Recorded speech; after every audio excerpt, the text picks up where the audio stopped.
إلى حضرة النبي المصطفى رسول الله صلى الله عليه وسلم وإلى أهل بيته وإلى جميع أصحابه وإلى جميع أنبياء الله عليهم الصلاة والسلام وإلى جميع ملائكة المقربين وأرواح الأولياء والشهداء والصالحين وخصوصا إلى سيدي أبي العباس بليغ بملك النبي الله خضر عليه السلام ثم إلى سيدي الإمام سلطان الأولياء والغوث العظام الشيخ عبد القادر الجيلاني رضي الله عنه وأصوله وفروعه وما ينتسب إليه ثم إلى سيدي الإمام القطب الإرشاد والغوث العباد والبلاد الإمام الحبيب عبد الله بن علوي الحداد رضي الله عنه وأصوله وفروعه وما ينتسب إليه ثم إلى سيدي الإمام الغوث الفرداني وقطب الأكوان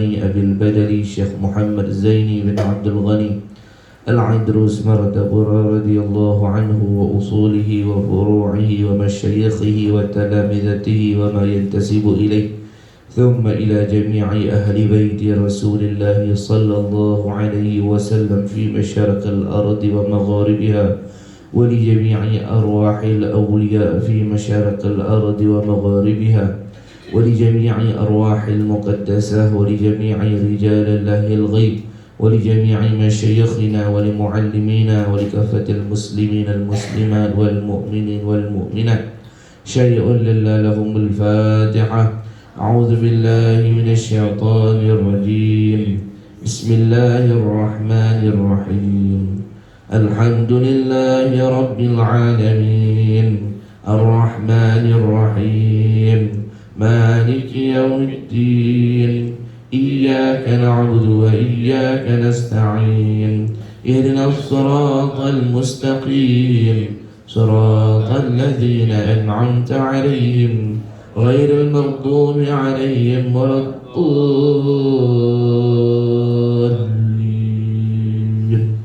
آمين. السلام عليكم ورحمة الله وبركاته. بسم الله الرحمن الرحيم. الحمد لله رب العالمين والصلاة والسلام على أشرف الأنبياء والمرسلين سيدنا محمد وعلى آله وصحبه أجمعين. اللهم صل على سيدنا محمد الفاتح لما أغلق والخاتم لما سبق ناصر الحق بالحق والهادي إلى صراطك المستقيم وعلى آله حق قدره ومقداره العظيم. رب اشرح لي صدري ويسر لي أمري واحلل عقدة من لساني يفقه قولي وسدد لساني واهدي قلبي بحق سيدنا محمد صلى الله عليه وسلم ولا حول ولا قوة إلا بالله العلي العظيم. يا معلم الناس ما لم يعلم علمنا ما لم نعلم بحق سيدنا محمد صلى الله عليه وسلم. جزا الله عنا سيدنا محمد صلى الله عليه وسلم ما هو أهله. جزا الله عنا سيدنا محمد صلى الله عليه وسلم ما هو أهله. جزا الله عنا سيدنا محمد صلى الله عليه وسلم ما هو أهله. Kita sambung pengajian kitab kita. Ada pendekatan diri kepada Allah, adab sulki murid, pada pasal yang ke-17 surah 37 ni pasal terakhir, cuma di belakang tu ada pasal tambahan, pasal penutup. Jadi tak tahu lah, mungkin tak nak khatam kali ni, kena khatam sekali lagi, tapi nak khatam lah, boleh dapatkanlah kitab-kitab yang baru tu lah.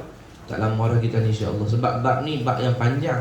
Fasa 17 ni bab yang panjang, dan saya nak kena hurai banyak, takut salah faham lagi, no. Kita mulai pembacaan kitab kita dengan membaca salawat kepada Nabi 10 kali insya-Allah. Allahumma salli ala Muhammad wa ala ali Muhammad. Allahumma salli ala Muhammad wa ala ali Muhammad. Allahumma salli ala Muhammad wa ala ali Muhammad.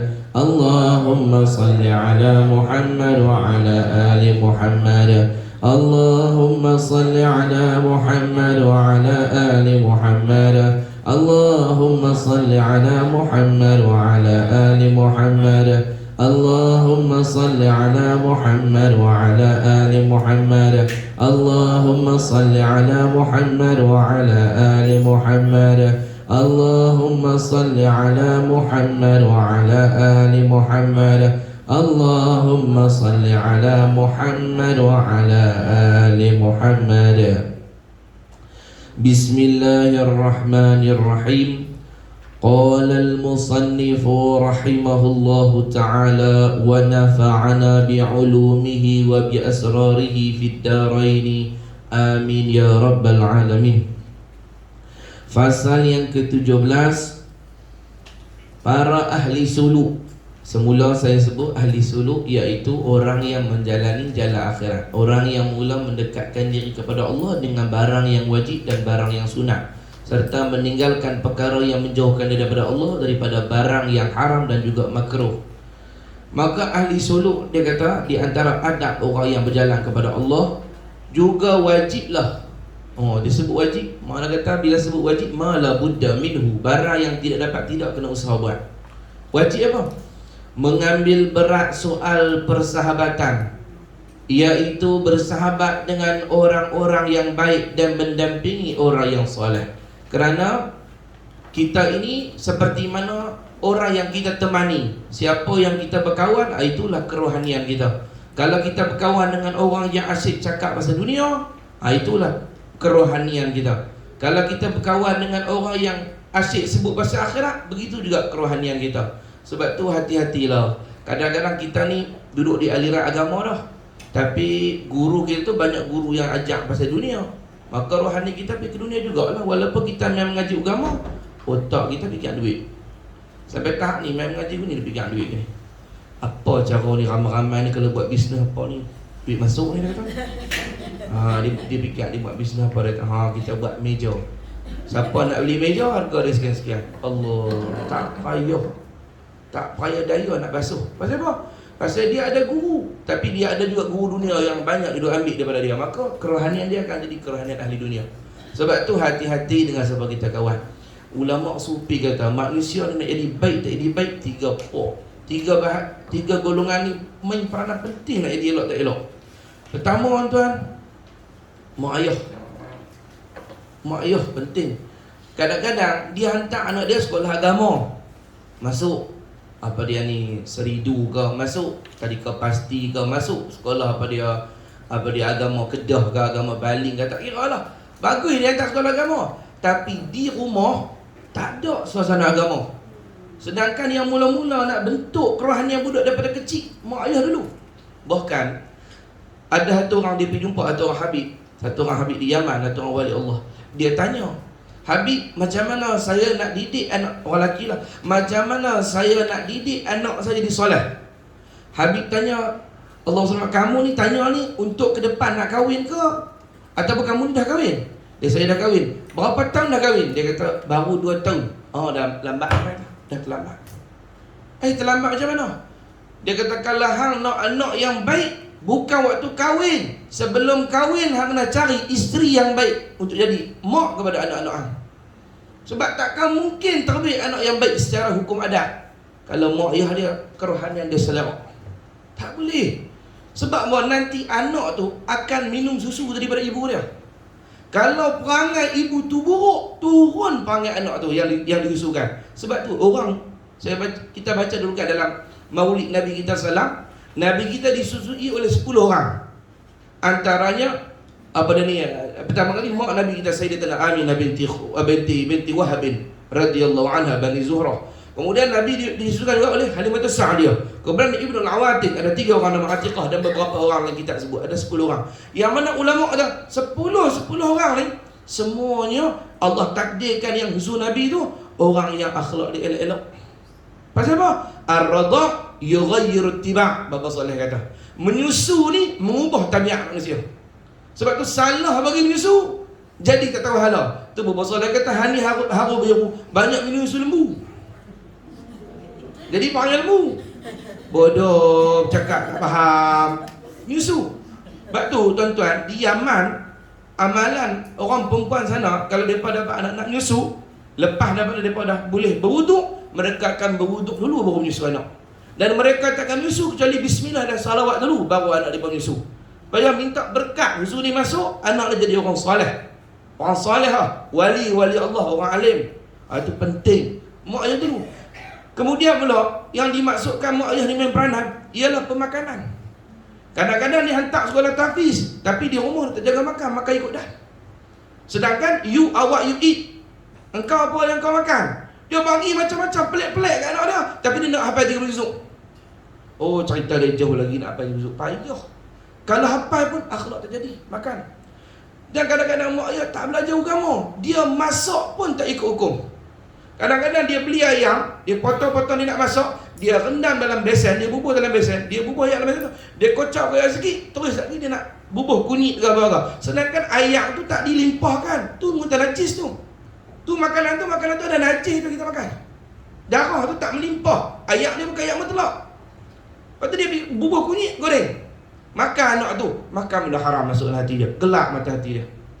Tu belum kira rezeki daripada syubhah, rezeki haram. Dia kerja, tak buat kerja betul, masuk lewat, balik awal ke apa, dia bagi makan anak dia, ada syubhah, habis hati kerah anak tu. Akal syubhah yurathu qalbul qaswah. Ulama kata, makan yang syubhat mewariskan hati yang kerah. Tu makan syubhat. Bayangkan makan haram. Anak jadi kata halal, jadi nak berzina, jadi suka kat nak minum arak. Itu kena pemakanan dia tu. Pak Sunni kata kebanyakan orang jadi rosak ni makan.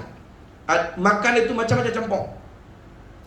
Tu dengan tak doa tu tak ada cerita lah. Makan sekali dengan setan sekali, dan makan dengan setan tak kencing lagi. Makan dengan setan bismillah tak ada. Tu lagi lah. Kemudian pula di rumah tu tak ada bunyi-bunyian zikir, bunyian Quran, tak ada sembahyang jemaah. Rumah tu tak ada sembahyang jemaah. Kalau pi hang sembahyang hang, aku sembahyang aku, tak ada siapa baca Quran. Hak ni tengok TV, yang tu tengok CD, yang ni main headset, yang ni dengar lagu. Larah tu rumah. Kemudian dia hantar sekolah agama, nak bagi ustaz tu basuh. Mampus tak tu? Dia tarbiyah di rumah tu apa lama dah. Tiba-tiba dia hantar kat sekolah, dia nak suruh ustaz tu basuh. Budak duduk sekolah 6 jam, 7 jam. Sebelum tu berapa tahun. Mana boleh buat tuan-tuan, mati ustaz. Tu yang kali ustaz pun sewel lepas tu. Tu mula-mula mak ayah. Faham tak? Betul, Allahumma salli ala sayyidina Muhammad. Daripada awal agama suruh pilih pasangan yang baik. Pasal itulah. Lepas tu kalau tak baik sekali pun, misalnya dia tu dulu sebelum tu buruk perangai dia, tapi kalau kita mampu didik dia lepas daripada kahwin, bentukkan dia, insya-Allah tetap akan lahir orang soleh. Dia taubat pada Tuhan. Sebab banyak aja wali Allah ni mai daripada orang fasik pun taubat pada Allah. Maka Tuhan jadikan dia wali, keturunan dia pun nanti wali. Dan tuan-tuan, kita punya soleh jangkit ke keturunan kita. Nabi kata yuhfazul aulad. Ulama kata yuhfazul aulad bi salahil ajdad. Dibaikkan, dijaga keturunan kena baik nenek moyang. Sebab tu kalau kita tengok, kalau Tok Guru ada dulu, Tok Wan dia ke, Tok Moyang dia Tok Guru, sekali mesti ada anak ke, tak anak cucu ke cicit ke, ada turun Tok Guru. Sebab tu kalau tanya ada ni Tok Guru, cuba tanya dulu, ada tak moyang dia Tok Guru juga? Atau kalau bukan Tok Guru, duk khidmat kat Tok Guru mana-mana. Tukang bawa Tok Guru mengajar ke, tukang kemas rumah Tok Guru ke, mesti ada. Itu sebab tu kita soleh ni bukan untuk kita aja, keturunan kita nanti akan turun sekali. Sebab tu hati-hatilah dengan apa yang kita buat lah ni. Dia mencorakkan. Sebab Jamaah sebut tadi kalau orang perempuan susunya, orang lelaki maninya. Mani terhasil daripada makanan. Apa kita makan, dia berimpun sebahagian itu, tukar dia yang ni dalam sulbi. Dia ikut perangai hak simpan dalam sulbi tu. Kalau perangai dia tak semayang, keturunan pun lekat tak semayang. Tapi secara umum, sebab kadang-kadang ada Tuhan buat mak ayah tak semayang, anak dia semayang, siap tahajud lagi. Allah punya kuasa. Hatta nak cerita supaya jangan pandang buruk kat orang. Cuma balik kita ikhtiar usaha, pilih yang baik-baik. Tu maksud saya nak ubah perangai kita jadi baik gitu. Kalau kita nak orang keturunan kita jadi baik, kita kena mula dulu. Ada mak ayah suruh anak dia semayang, dia bukan semayang. Betul, bukan suruh, ajak. Ajak maksudnya apa? Along pergi ambil semayang, kita semayang sekali. Ayah saya dia tak suruh dulu. Yang saya boleh lekat semayang, dia semayang ni lekat pada muda, kena payah. Tua ni boleh lah, setengah sampai ke mati tak boleh lekat semayang. Kadang-kadang pergi umrah dah, balik tak semayang ni kok. Dia pergi umrah semayang tak mau. Dia ini hampir hilang ni. Punya semayang, dia kata di Mekah ni, di Madinah ni, mustajab doa. Balik tak semayang ni kok. Ada jenis tu. Bahkan ada pergi haji pun balik dia begitu. Jadi benda ni daripada kecil. Saya lekat semayang, ayah. Dia bukan suruh, dia ajak. Bahkan saya cerita hari ni, saya lekat cara baca semayang tu, ayah baca kuat. Dia bolehlah kalau kita jadi imam, kalau kita pimpin anak kecil apa, boleh baca kuat. Tahiyat apa baca kuat, tak ada masalah. Sebab nak ajak. Niat kita untuk ajak tak apa. Jadi ayah kat sebelah dia, saya duduk sebelah, abah saya sebelah. Dia akan baca kuat. Semua tahiyat ke apa, semua saya belajar daripada abah. Tiap-tiap kali semayang dia jadi imam. Maka lekat semayang sebab tu. Banyak orang suruh, bukan ajak, dia suruh. Tak jadi. Walk the talk. Orang putih kata, hang kena buat dulu. Hang nak tunjuk dulu. Orang kata kepimpinan melalui teladan. Kita buat dulu. Kita ambil Quran baca kat orang tamu. Walaupun anak dia tak baca, dia rakam. Dalam hati dia, bukan rakam ni, rakam hati dia. Dia tengok tiap-tiap hari mak dia, ayah dia baca Quran. Dia ingat lah. Walaupun kononnya contoh dia nakal, tapi rakaman tu masuk dalam hati dia. Satu hari, rakaman yang dalam hati dia ni akan zahir kat luar. Kalau lambat pun, kalau dia muda tak boleh pun, satu masa dia akan taubat, dia akan balik baca Quran. Pasal apa? Pasal rohani kita ni dia alat perakam yang cukup bagus. Dia rakam. Tuan-tuan, Buk pergi kata guru kan, Tok Guru suruh baca ayat, awak buat ayat. Tak buat biskut Mary ke apa? Roti kapal terbang ke apa? Pasal ayat ni perakam yang baik. Tuan-tuan, badan kita ni 70% ayat. 70% badan kita ni ayat. Sebab tu what we do, tabiat kita harian, aku dah macam nak ceramah lain ni. Apa yang kita buat harian, badan kita rakam. Itu badan baru. Itu badan, tabiat. Kita panggil biological clock. Jam biologi badan kita. Kalau kita memang tak biasa bangun waktu tu, kita set pukul ini, dia bangun waktu tu juga. Contoh dia memang tak set dah, dia tiap hari bangun pukul 2 petang, baru bangun. Subuh, duha tak cara habis pukul 3. 2 baru bangun, dia set pukul 8 pun dia bangkit pukul 2 juga. Pasal buat badan dah rakam dah. Jadi tabiat. Kalau tak ubah tu dalam masa yang terdekat, sampai ketua panggil lagi tu. Dia tak boleh nak ubah mengejut lah. Dia kena law ni ubah. Kalau hang nak jadi baik, hang kena ubah law. Tu badan, belum rohani. Rohani dengan siapa kita bercakap, kita kawan, dia duk rekod. Rohani kita duk rekod. Sebab tu, tuan-tuan duk mengaji ni, saya cakap, tuan-tuan rekod aja. Memang orang kata, tak tahu ustaz makcik ni mengaji ni, umur-umur macam makcik ni, ustaz ajak 10, 11 makcik lupa. Dia 11. Aku pun ajak 10, 11 lupa. Tak abang ni lupa dah. Contoh lah saya buat lawak lah. Tapi sebenarnya tuan, yang lupa otak. Kita ada dua bahagian rohani lah. Satu otak ataupun akal kita panggil. Akal lupa, rohani dia tak lupa.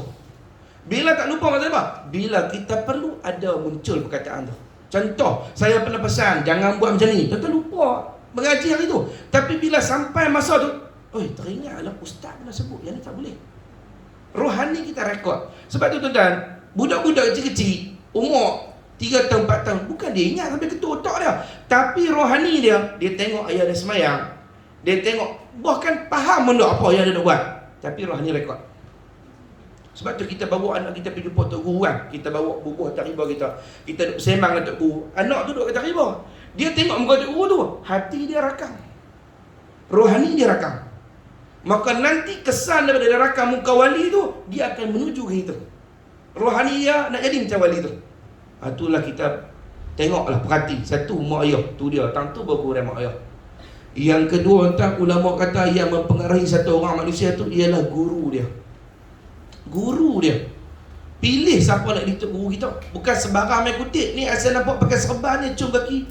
Cium kaki tu bukan tangan, kaki tu. Tak boleh. Tengok apa ajaran yang dia bawa. Akidah apa, fiqh apa, tasawuf apa. Dia ada akhlak tak? Dia mengaji guru tu ada sanad tak? Macam mana peribadi dia dengan orang sekitar dia? Dia jenis bahasa dengki tak? Sebab apa? Sebab ulama sufi kata guru ni macam mak ayah kita tapi secara rohani. Kita menyusu dengan dia secara rohani. Bukan susu zahir ni. Susu maksud dia ilmu. Sebab tu kalau orang dulu-dulu dia mimpi minum susu, pergi tanya Tok Guru, saya mimpi minum susu. Apa makna dia? Makna dia kamu dapat ilmu. Sebab ilmu dalam alam mimpi dijelmakan dalam bentuk susu. Tu Sayyidina Ali pernah minum susu. Dia minum susu, keluar susu kaki dia. Punya banyak susu. Dia bertanya, ya Rasulullah, apa maksud saya minum susu? Susu ni keluar sampai kaki ni. Nabi kata ilmu tu. Hang minum ilmu kenyang memang melimpah ke orang lain. Banyak ilmu hang. Jadi kita berguru ni kita nak menyusu. Tadi saya kata betul tak? Kita menyusu ni, anak menyusu dengan dengan mak ni akan pengaruh tak rohani? Sama, kita berguru dengan Tok Guru, kita akan terikut rohani dia. Kalau rohani dia jenis suka pelekeh orang lain, Tok Guru tu jenis tu, anak murid dia jenis suka pelekeh orang lain. Mereka ni semua tak mengaji ni, jahil ni. Sama anak murid dia juga. Kalau Tok Guru jenis suka pelekeh Tok Guru lain, Tok Guru tu tak hebat, Tok Guru tu tak bagus, Tok Guru tak. Anak murid lagu tu juga. Dia akan tiru. Kalau Tok Guru tu panggil dia tawaduk, panggil dia ikhlas, panggil dia zuhud, anak murid pun turut panggil tu juga. Lepas tu guru. Pilih guru. Orang dulu dihantar anak dia kat Tok Guru dia pesan. Pesan apa? Tok Guru tak kenal lagu mana khotam saya bagi izin. Cuma jangan bagi mampu ya. Ni khaban kepala kawan tu matilah. Orang dulu, lah. Hang sentuh anak aku. Dah. Lah kan. Di sekolah apa lagu tu dah. Hang sentuh anak aku, dermen ke hang? Orang kata. Dermen ke hang? Orang dulu, dia pesan ke siap? Lepas tu kalau kena dah di sekolah, balik main mengadu, dia di double. Double dia bagi. Balik riau. Pasal apa riau ni? Kena orang cikgu pasal apa? Ada sekolah tak buat. Siap, hang tengok. Dia ambil kita baik pula, sambung tadi. Sekolah tu kena rotan sini, kita baik pula. Dan orang dulu, ulama dulu kalau hantar anak murid Tok Guru, dia kata apa kata guru dia? Tok Guru, selagi anak saya ta'alim boleh baca kitab, jangan bagi dia balik. Orang dulu. Orang lah kata panggil balik. Kawan tu baru mengaji, dia panggil balik. Sehari-hari, hang tak ingat mak ke? Panggil balik. Bila nak dia alim, nak dia ingat mak? Bagi dia mengaji dulu. Manjur sangat, tak boleh jadi alim manjur. Imam Syafi'i, mak dia hantar dia pergi mengaji. Dia balik, dia masuk rumah, lupa bagi salam sebab tak sabar nak jumpa mak. Dia pun, mak, buka pintu cari mak dah. Mak dia kata, aku hantar pergi mengaji di Iraq. Selama ni, hang balik rumah, tak kerti adab bagi salam masuk rumah. Hang pergi balik mengaji balik. Pergi balik mengaji balik. Orang dulu tegas, tu anak jadi hebat. Han jangan balik dia lah, duduk dengan mak lah. Sehabis dah lah kata guru tu. Han, pergi Tok Guru tu tak balik kat mak. Macam mana dia alim? Jadi haru macam mak dia jugalah. Bagi dia mengaji. Syekh Abdul Qadir Jilani hantar anak dia mengaji. Siap dia habaq lagi. Mak hantar hang ni duit ayah hang tinggal, ayah hang dah meninggal. Ni duit ni mak bagi kat hang, ayah hang simpan dah. Dia kata satu hari bagi Abdul Qadir mengaji di Baghdad. Dan mak rasa inilah kali terakhir mak tengok hang. Tu dia. Sebab hang akan pergi mengaji lama nak. Hang mengaji sampai jadi wali. Lagi tak jadi wali jangan balik. Tu dia orang dulu mengaji. Ni kali terakhir tengok mak. Peluk lah, riah lah mak. Tapi tak apa, mak raga. Hang duduk di jalan Tuhan. Pergi mengaji. Orang dulu begitu. Kita balik kat kak lah. Tak boleh lah dia kata. Pasal apa? Pasal corak di madrasah, di pondok lain. Balik rumah, TV ada. Jadi kalau kita kerak sangat balik, dia tak ada nak bentuk. Pergi duk zikir, duk baca Quran, duk balik rumah. Tengok movie dah. Kosak balik rohani. Jenah. Tok Guru pergi duk pailing balik. Duk katok balik. Balik. Ajak ni pula. Kosak balik. Tok Guru tu lah kali ambil balik terakhir tak larah. Penat. Mati tak? Tu. Dan Allahumma salli ala Muhammad. Orang dulu mengaji saya ingat. Sunan Gunung Jati, Sunan Kalijaga. Ketika mak dia hantar dia pergi mengaji dengan Sunan Bonang. Mak dia kata, selagi hang tak boleh baca Quran di atas gunung, dengar sampai ke rumah aku, hang jangan balik. Apa maksud dia? Baca di gunung dengar di rumah. Mak dia keramat jadi wali. Baca Quran di gunung dengar di rumah. Lagi tak boleh buat lagu tu dengan balik rumah. La ilaha illallah. Orang dulu mengaji pelik sungguh. Tu guru. Makna kata guru dengan mak ni kena kerjasama. Kena ni kan tok guru dengan mak bertengkar. Mak nak buat anak, tok guru nak ambil anak. Pening. Tak jadi dua-dua ni kena sepakat. Tok guru ambil anak saya, bentuk jadi wali. Tok guru kata serah anak tu. Sampai dulu Khalifah Harun Ar-Rasyid dia hantar anak dia mengaji dengan tok guru, satu orang wali Allah. Bila dia hantar, dia baliklah rumah tinggal. Dia suruh didik. Satu hari dia mai balik, dia nak melawat anak dia. Tengok ada duk tuang ayat wuduk kat tok guru. Duk tuang. Kan orang dulu adab orang dulu tu tadi pondok seronok mengaji, kita mengaji adab kat tok guru. Tok guru nak ambil sembahyang, anak murid tuang. Tok guru pun tak dah lah nak murid duk tuang tu. Bila dia tengok anak dia duk tuang ambil sembahyang tu, dia seronok lah. Dia pergi kat tok guru, dia kata, tok guru, awak tok guru buat lagu ni. Awak tok guru buat lagu ni. Dia kata minta maaf lah. Aku buat ni nak didik dia, bukan nak suruh aku jadi bos. Nak didik dia supaya beradab dengan guru dia, belajar buang sifat sombong, khidmat kat guru dia. Bukan maksud saya tu, dia kata. Pasal apa suruh tuang je. Lain kali suruh gosok sekali tangan dia. Orang dulu Orang dulu Orang dulu mengaji lagu tu. Orang dulu mengaji lagu tu, kasut tok guru letak elok-elok. Pesan dah. Tok guru kata apa? Taat. Jangan duk bangkang. Kasut tok guru jangan duk pijak. Susun elok tepi. Orang dulu mengaji. Orang lah ni kasut tok guru dia tak je dah cantik. So tok guru dia lapik. Tak ada adab. Orang ni ngaji kan ada adab, tak kerti apa. Orang dulu Allah selamat. Tok guru duk mai tu senyap-senyap takut. Kan dulu kan kalau cikgu nak masuk kelas, cikgu duk mai ada seorang tukang tengok. Tukang tengok nak ulang. Dia akan duduk di situ tu. Kalau sekolah boleh begitu. Dia tengok dari jam. Cikgu leha. Hebat. Senyap habis. Cikgu leha tu jenis cengih, jenis baling buku daripada atas sampai ke bawah. Jenis lambung meja. Cikgu tu jenis detektor mengandung. Dia kalau mengandung cengih lah.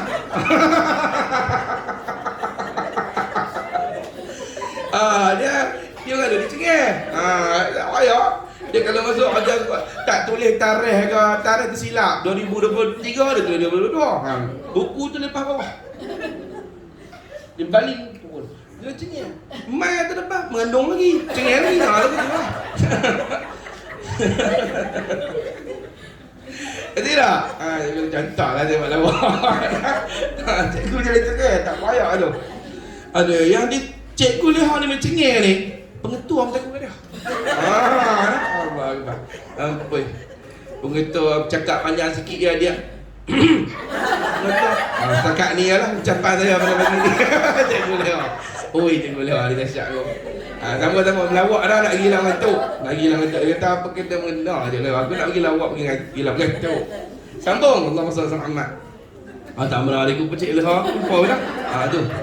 Jadi orang dulu begitu. Kalau tok guru masuk kami kalau di pondok, tok guru keluar daripada rumah, tangga tu, keluar daripada rumah turun tangga tu. Sini senyap lah. Senyap. Gerun dengan tok guru. Bahkan kalau kami selisih dengan tok guru bukan tunduk habis takut. Selisih. Gerun. Padahal tok guru tu bukannya gangster nak tumbuk tak tahu mana. Tapi kita rasa gerun. Kita rasa gerun. Sebab apa? Dia tok guru alim. Orang dia orang dekat dengan Tuhan kita rasa malu Allah, kita kata malu Allah dengan dia rasa. Tu ada adab. Tapi macam tu lah. Tu guru, pilih guru yang betul. Kalau guru yang tak betul tak jadi rohani murid tu. Yang ketiga tuan, kawan. Ni tiga ni paling main peranan dengan kawan. Kadang-kadang mak ayah bagus dah. Dia rumah ajak semayang apa. Lepas tu hantar di sekolah pun tok guru bagus dah. Tapi di sekolah tu ada budak buah. Dia pergi kawan dengan budak buah tu. Tak payah. Dia tiga-tiga ni ada. Mak ayah, guru dengan kawan-kawan. Tiga-tiga main peranan. Kalau kawan-kawan salah, jadi lain juga. Itulah. Ulama kata manjalasa janasa. Siapa duduk sekali, jadi sekali panggil. Sejenis. Manjalasa. Siapa duduk sekali, janasa. Jadi sejenis. Panggil lagu tu juga. Sebab tu orang dulu kata, kalau nak tengok kita siapa dia, tengok kawan. Orang tengok kawan dia tak mayang. Secara umumnya, biasa adat dia pun tak mayang kata. Secara umum. Dia ni jenis geng lepok malam sampai pukul 3 pagi duk race motor. Anak kita keluar duk kawan dengan dia. Tahu dah dia buat apa. Takkan dia baca Quran ke jalan. Race motor sekali lah kan. Perhati kawan. Orang dulu perhati kawan. Sampai dia besar orang dulu dia besar. Dia kata kalau hang kawan Ada kawan yang hang boleh kawan di luar saja, jangan boleh rumah. Orang dulu besar. Ada boleh rumah tapi duduk kat luar saja. Mana ada takat-takat, ada jenis sekadar tegur. Assalamualaikum, salam, sihat Allah, sudah. Bukan biar putus silaturahim sampai tak tegur langsung.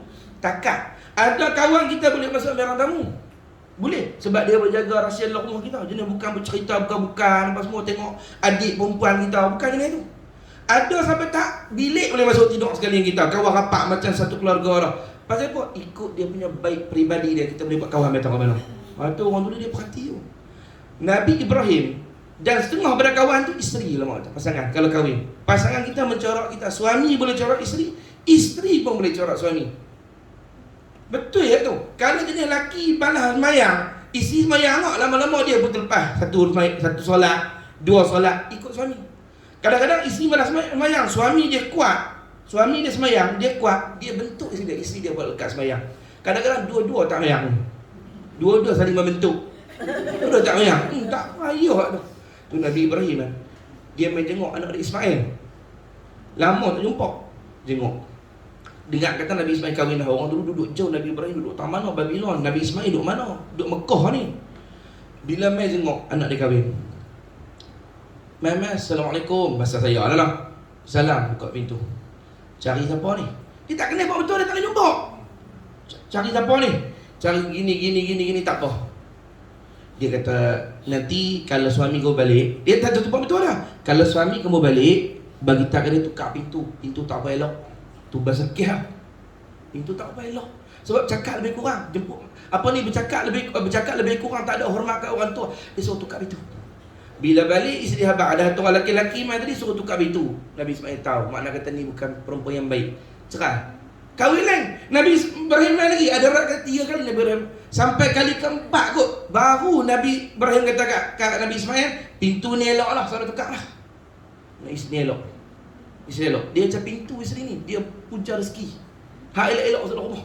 Kalau hak tak tahu halal, tak payah.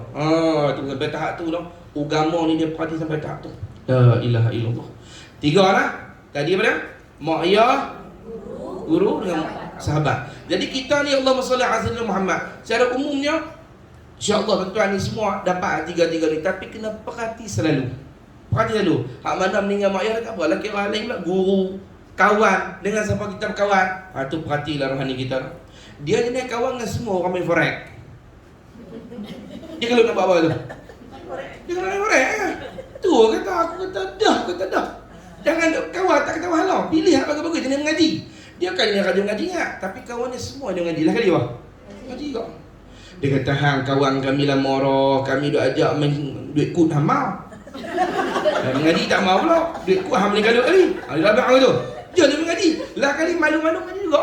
Walaupun malu, dia ikut tu sebab malu, tapi sekali dia pergi, 2 kali dia pergi, lama-lama lekat. Seronok orang mengaji memang. Hang lambat dia buat apa? Ada kali dia ikut lekat. Tu kata, satu kereta, 4 orang kawan universiti cadang. Kelas lain-lain bincang, jom kita cuti kamera Highland. Pakat pergi. Dia pun universiti UAE Gombok. Talak pergi. Naik kereta. Dalam kereta tu 4 orang, 5 orang kita kata bisa 4 5 orang. 4 tak mayang, seorang mayang. Ini nampak contoh yang penting apa ni? 4 orang mayang, seorang tak mayang. Bila 4 orang tak mayang, hak seorang mayang ni dia nak berhenti, dia nak mayang. Bapak dia kata lambat lah. Kalau berhenti gitu buka kerak, kita nak sampai cepat. Mula-mula berhenti tak, kali kedua berhenti tak, tapi lama-lama orang duk sebut, hang ni kita nak pergi banyak benda hari ni aktiviti. Bila berhenti semayang, dia makan masa. Akhirnya apa? Malu Allah seorang ni kan? Tak semayang. Nampak tak kawan? Tapi kalau 4 orang semayang, seorang tak semayang, 4 orang semayang, next biji kereta, pergi kamera Highland juga, pergi nak rokas sabari, lapak sabari, pergi on the way. 4 orang turun nak semayang, seorang tak mau semayang. Tapi bila 4 orang turun semayang, dia tak semayang pasal malu Allah kan. Dia pun pergi semayang juga, tak ambil semayang, semayang lah kan? Contoh lah kan. Tapi tak apa lah, pasal semua semayang, dia nak apa? Semayang juga. Lama-lama lekat semayang. Tu kata kawan pengaruh. Hati-hatilah dengan kawan. Tu. Tengoklah sama anak-anak kita, cucu-cucu kita tu kawan dengan siapa. Penat dah hantar dia tak mau. Duk endui tu sampai hantar lena dah. Sallallahu Rabbuna. Ada selawat tu tak marah. Tak payah. Jenah selawat, lepas tu kawan silap. Sambung-sambung balik. Maka dia kata apa?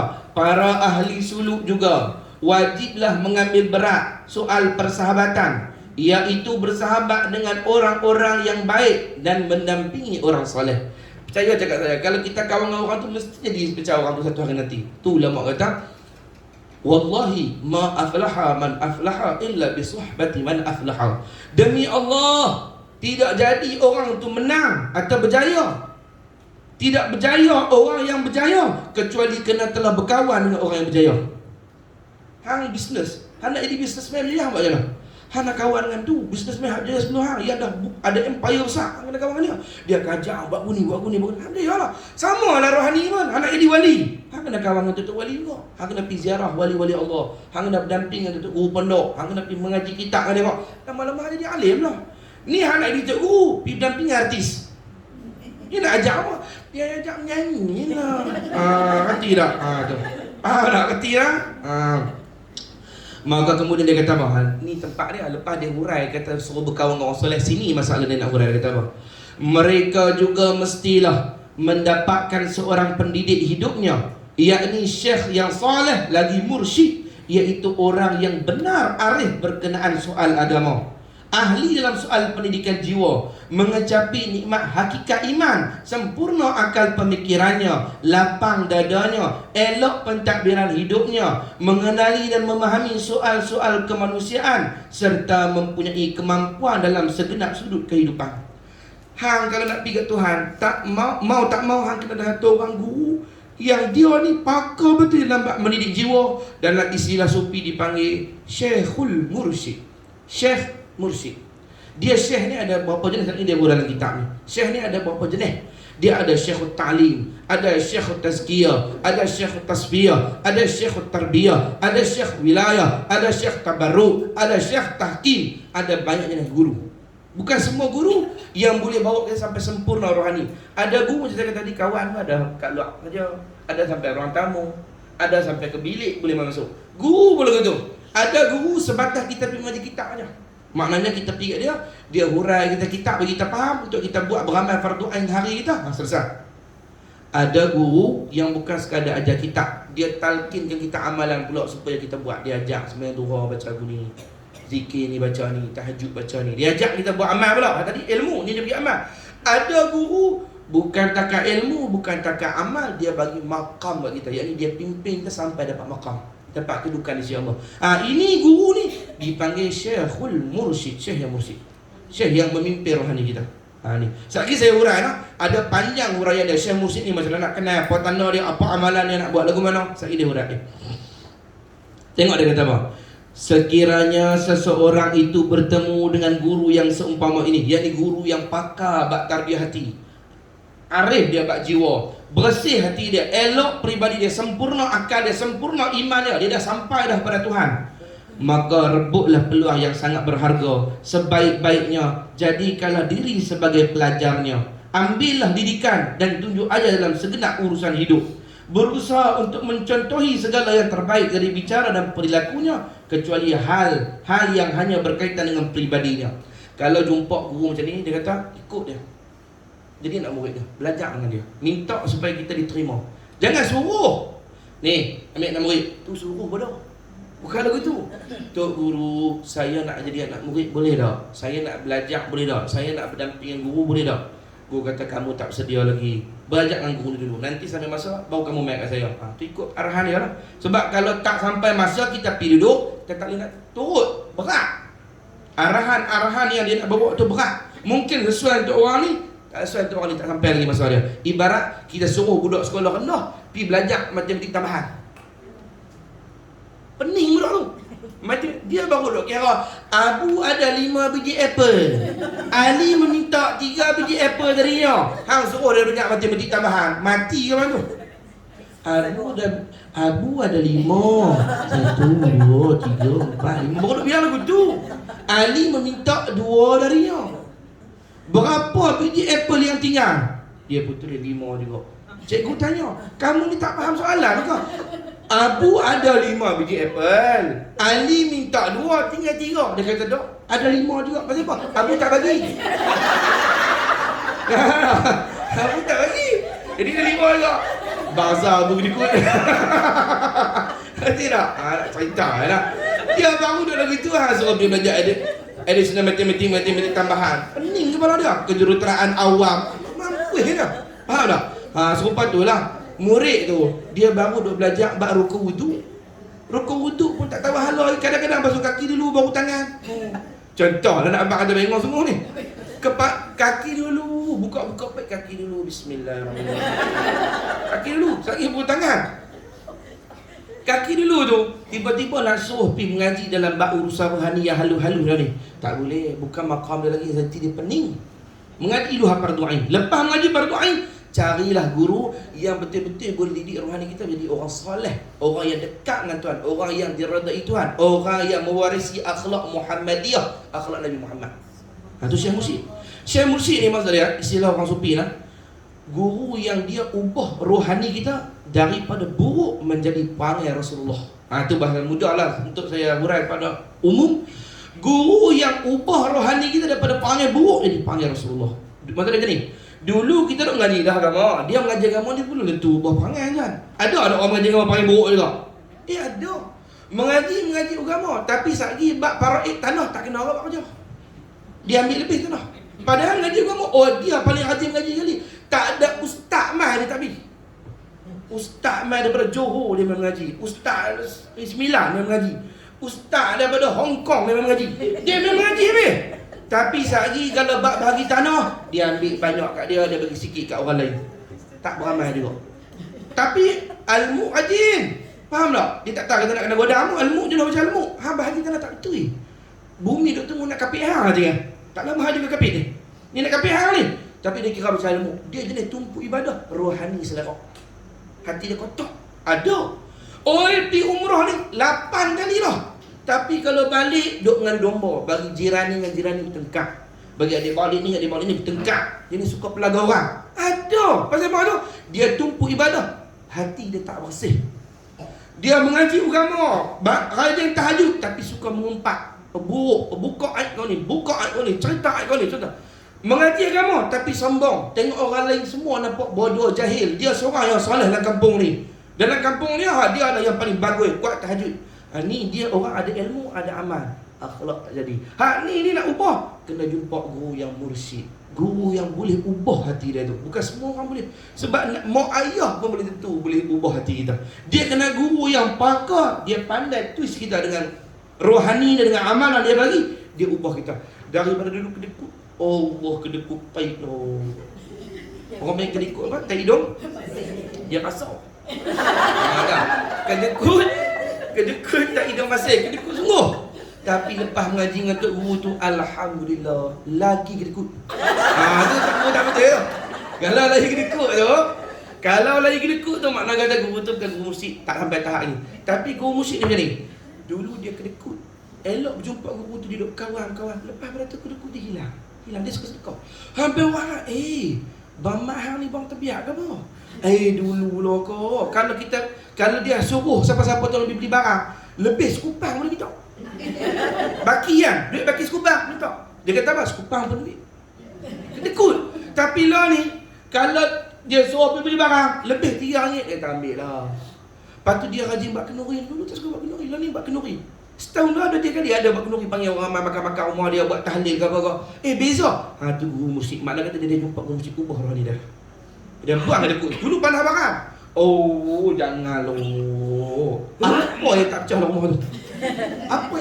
TV pecah, lampu pecah, muka pecah. Pecah habis. Dia tak payah. Bukan kata dia tak payah, tapi dia kena cepat naik. Macam racun. Naik. Dia cepat naik.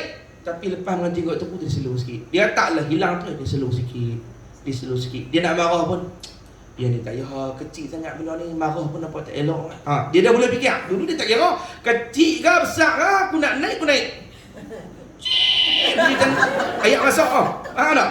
Lepas dia mengaji dengan Tok Guru tu, dia jadi tak apalah, cuma lepas ni jangan duk buat dah lah benda ni. Apa ni, mak tak suka, ayah tak suka, jangan duk buat dah. Dia marah, tapi marah dia terkawal. Maknanya dah, dia turun. Tu guru mursyid, dia ubah perangai. Dulu Allah SWT Muhammad suka tengok orang. Dia ni tak kena, dia ni jahat ni. Semua orang baik. Yang tak baik aku seorang. Aku ni hati kotor lagi. Tu aku nampak orang lain buruk pasal hati aku yang kotor. Tak. Guru mursyid ni dia ubah rohani kita. Akhirnya dia ubah kita, dia buang semua penyakit tu, dia ganti jadi akhlak Nabi Muhammad. Kalau orang tengok dah, ya Allah, akhlak dia macam Nabi Muhammad lah pemurahnya. Akhlak dia macam Nabi yang suka senyum kat orang. Akhlak dia macam ni, suka tolong orang. Guru mursyid dia mengubah peribadi kita menjadi lebih baik. Tu guru mursyid. Orang kita duk cari guru mursyid ni jenis guru pelik-pelik ni. Guru mursyid ni dia bang, guru pelik-pelik. Guru jenis talqin zikir, zikir tabung. Cara kepala otak dia tu dia faham guru mursyid. Guru kalau zikir tidur tak jaga-jaga dah. Dia jenis nak pelik-pelik. Padahal yang dimaksudkan ulama sufi sebut ittifaq. Ulama sufi kata guru mursyid ni guru yang melimpahkan latifah Muhammadiyah, kehalusan Nabi Muhammad al-hati. Orang jadi panggil Nabi. Bukan guru yang pelik-pelik. Dia nak cari guru yang pelik-pelik ni. Kalau jenis zikir tak sedap, jenis tak makan 7 hari turut-turut macam tu. Bukan. Guru tu mungkin terlihat biasa pada pandangan mata kepalamu, tapi rohani dia luar biasa. Kerohanian itu yang luar biasa. Dia mengubah rohani kamu. Faham tak? Kalau jumpa guru tu dia kata apa? Belajar. Berdamping dengan dia. Maksud berdamping apa? Rapat dengan dia, minta nasihat dia, rujuk dia, tanya masalah kat dia, hadapkan hati kita kat dia. Tok guru, bawa hati kita ni, letak, minta dia basuh hati kita. Kita nak letak hati. Tok guru, hati saya ni ada penyakit sekian-sekian, tolonglah pimpin apa saya nak buat. Dia akan bagi arahan. Kamu buat amalan sekian, kamu buat macam ni ke? Tapi kena taat. Bila taat, kita buat dia, insya-Allah berjaya. Buanglah penyakit hati tu. Bersihlah hati kita. Tu. Ni kalau dia guru macam ni payah cari, nanti dia jumpa dia akan gula di bawah nanti, no? Lagi dia kata kecuali hal-hal yang hanya berkaitan dengan pribadinya, ikut dia. Kecuali hal-hal pribadi dia kahwin dengan orang mana tu hal dia, dia nak tunang siapa tu hal dia anak berapa tu hal pribadi dia, tak payah ikut mazhab tu. Lagi dia faham kata ikut tok guru ni sampai tak urusan pribadi. Tok guru tu beli kereta warna putih, dia pun beli putih balik ikut tok guru. Ada tak payah dah. Tok guru tu kahwin dengan orang Perak, dia pun nak menikah orang Perak. Dia kahwin dah, kahwin tu lagi. Alasan apa? Tok guru ikut tok guru. Bukan dia bodoh. Bukan tu. Hak tu urusan peribadi yang tak jadi ikut. Yang ikut ni urusan rohani. Akhlak dia ketika dia bercakap, cara dia muamalah dengan orang kampung, cara dia interaksi dengan ibadah, macam mana hubungan dia dengan Quran, macam mana hubungan dia dengan Rasulullah, macam mana hubungan dia dengan ibadat fardu, macam mana hubungan dengan sembahyang jemaah. Hak tu hang turut. Akhlak dia, cakapan dia, tu turut tu dia kata. Jangan mencampuri urusan beliau dengan orang lain. Tapi seumpama urusan perhubungan beliau dengan orang lain, soal-soal dakwahnya dengan orang yang hampir dan jauh, cara dia dakwah, itu urusan peribadi dia. Dia nak dakwah siapa, dia nak pergi jumpa siapa, tu hal dia. Kita tak campur. Dia nak rapat dengan siapa, tu urusan dia. Kita jangan campur tu. Hak hak dia sendiri. Tiba-tiba dia lebihkan anak sulung, anak nombor dia kurang, kita tak payah campur, tu urusan rumah tangga dia. Hak masa campur apa? Hak dia ikut, tak payah masa campur tu. Serahlah urusan ini kepada guru untuk melaksanakannya. Jangan pula menjadi pelajar yang suka membangkang dan banyak mempertikaikan tindak tanduk guru. Jangan pertikai. Kalau pertikai tak boleh mengaji. Tok guru baru bagi arahan ni, awak lagu ni, patut tak ada lagu ni, lagu tu. Lagu ni dia tepu sendiri. Tujuan kita guru apa tujuan dia? Kita tak pandai. Nak tanya kepada yang lebih pandai untuk ajak. Tuan tak pandai berenang, tuan nak pergi scuba diving. Scuba diving aja. Ini bubuh tu. Bubuh gas terjun. Bubuh tong gas terjun. Betul ah? Tuan-tuan mau pergi naik boat. Hak tukang tu nak apa dia kata panggil? Apa? Coach ke apa? Nak ajak tu. Instructor. Instructor tu pun dia pun beritahu, okey, satgi kita akan sampai di bahagian laut ni. Cara dia macam ni, tahan nafas lagu ni, terjun kot ni. Dia kata bukan begitu. Dia tak tahu pun. Orang nak ajak. Dan kita tak boleh guna tonggeng ni, kita guna tonggeng masuk. Baik ingat hang. Terjun. Terjun. Hang tak naik dah bodoh. Orang tak guna tonggeng tu untuk masuk. Dia telah cakap mana? Waduh. Dia jumpa tu guru dia nak tahu. Kata macam-macam mana je ni. Kalau siapa jadi cikgu tahu lah. Cikgu Allah macam-macam dah murid ni. Nak murid dengan mak ayah murid tak lain pula. Cik guru pondok dulu tu. Babak yang kasar ingat lagi dia cengih. Mak ayah budak hantar pondok tu, mak ayah bukan. Dia di pondok, Anak-anak murid pondok babai kasar tengok babai kasar cengeng. Tapi dia serak, dia hormat kepada babai sepanjang guru saya kerun. Tua dah. Dia Allah SWT, dia anak murid dia mesti pakai putih. Jubah kena putih. Di pondok tak boleh warna lain. Kali kami pondok babai boleh warna lain. Pondok lain bapak soleh. Pondok dia putih semua. Wajib putih. Mana hang kena pakai, hang bawa jubah tujuan lain apa putih. Kurta ke julayu ke tak apa, putih. Tak boleh warna lain. Ketat. Sampai tak mak ayah nak masuk pondok nak hantar kan, nak melawat putih. Tak pakai putih siap kan? Dengan mak ayah kena. Mak ayah kena beli baju putih dah nak masuk pondok. Tak bagi. Dalam pondok tu, rambut kena botak budak-budak. Ayah masuk, ayah kena botak. Mak dia botak. Dia masuk, dia pasal kepung ayah nak masuk. Kepung. Ayah kau ayah masuk. Iya yang betul. Dia betul. Tak nak cerita lagi tu. Tegah mak kasar tu. Dia kalau meratik, dia meratik ada budak turun daripada masjid awal. Tak meratik pas subuh, dia masuk dalam pondok. Hang tengok lagi. Tengah meratik tu dia berhenti, dia turun bawa dia punya rotan, dia pergi ligat ambil pondok. Yalah. Tu pondok dia kan cengeng. Tapi hebatlah anak-anak murid dia keluar semua dia hebat. Tu tarbiyah dia apa dia tiket lah tu guru dia. Kita pergi jumpa tok guru tu, serah dia biar dia didik kita. Apa cara? Syarat guru betul lah. Cari guru betul. Kalau guru tak betul, dia lingkup oleh pula. Guru yang betul. Biar dia didik kita. Cengeng. Ada tok guru cengeng. Tok guru pondok ni ada dalam lemut. Macam Sarfa'i, almarhum Sarfa'i, lemut je. Macam Senasi cengeng kat tu. Senasi nampak lemut. Siapa duk pondok dia tahu cengeng tu. Cengeng. Kalau tak kena gaya, siap kan dia. Ada tok guru cengeng. 24 jam cengeng. Macam pada guru bawa sekolah cengeng. Tanya kenapa tak tanya kenapa. Cengeng. Ada nak tanya apa tak? Pas ada baca kitab. Ada apa tanya? Dah alim semua. Balik. Kau tak? Balik. Alim lah. Cengeng. Tanya apa kena? Tanya. Mu ni soalan lagu tu boleh tanya. Dia apa? Cengeng semua. Kalau orang mengitafi dia tahu. Mengitafi kalau ustaz-ustaz Pakistan boleh pun kena tabuh, tak boleh kena tabuh. Cara dia boleh begitu. Apa jangan ada pelik, tapi anak-anak murid boleh semua. Lepas tu boleh. Memang hafalan ni pun jenis hafalan tapi yang kualiti. Ingat semua. Ni kita baca Quran ni, dia tengok tak goyang tu siap. Dia tahu kata budak tu ngaji je lah. Orang ngapal ni badan dia goyang tu cara nak hilang tu. Goyang. Betul kan? Ada lawak lah. Ni, dia goyang tu. Jadi bila ustaz tengok tak goyang, tampak belakang. Pak, mengapa? Ada. Dia tengok. Tak apa, lagi bila pergi kat dia, nak test bacaan, kita panggil nak samak, nak dengar bacaan Quran. Baca. Bismillahirrahmanirrahim. Baca betul. Sampai takat mana tok guru bagi tu betul. Pam nampak kali. Bagus. Dia tambah. Tak betul dia tambah. Mai baca lekat. Wah, kali lagi. Dia macam lagi boleh. Dua kena. Hak boleh pun kena. Hak tak boleh pun kena. Lah. Baik-baik kat depa lah. Tapi jadi suruh. Tapi kalau aliran Pakistan, pondok dia tak jumpa. Dia dari Pakistan. Baju tok guru anak murid berebut nak basuh. Dia panjat pada awal didik. Khidmat. Dan bukan basuh mesin basuh. Basuh dengan tangan ni.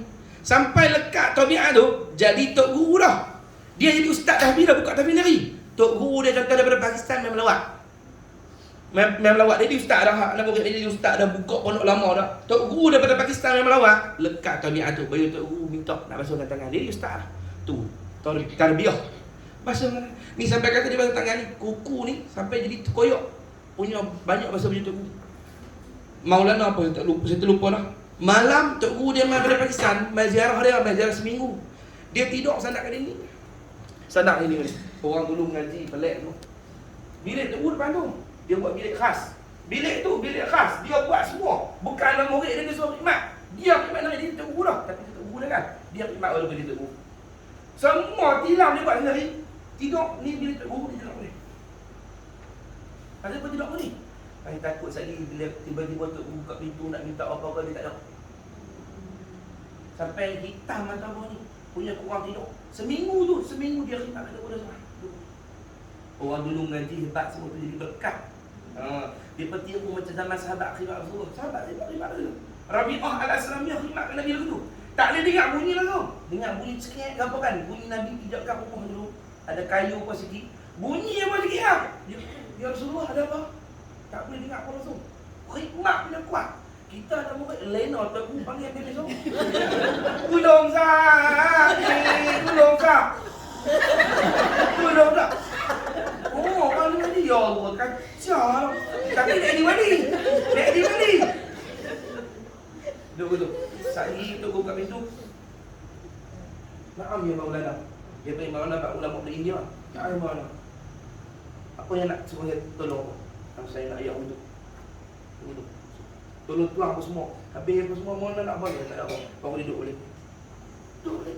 Tidak itu orang letih baca Quran apa buat itu. Saya tunggu panggil. Padahal dari di guru lah. Tapi begitu pelatih daripada zaman ngaji sambil di guru dah pun dia kata hukuman lah tu boleh berakhir. Itulah satu benda yang saya rasa lah ni dah makin hilang dah budaya tu. Budaya kita hormat ta'zim kepada tok guru kita. Dulu zaman sekolah kita diajar, zaman sekolah bukan sekolah pondok, sekolah biasa pun. Cikgu kalau nak berebut nak ambil buku cikgu bawa tu nak tolong angkat. Pasal apa? Bukan pasal nak cari nama dia. Ni ada kat jenis makan buji tu. Dia nak nanti di kita kelas ada jenis makan tu. Bukan tu. Bukan tu. Tengok orang nanti orang lain bakat lah ni. Bukan tu. Ni jenis ni dia nak apa? Berkat. Dan selama saya mengaji tuan, saya tengok ya Allah berkat ni sungguh tuan. Nampak je lah.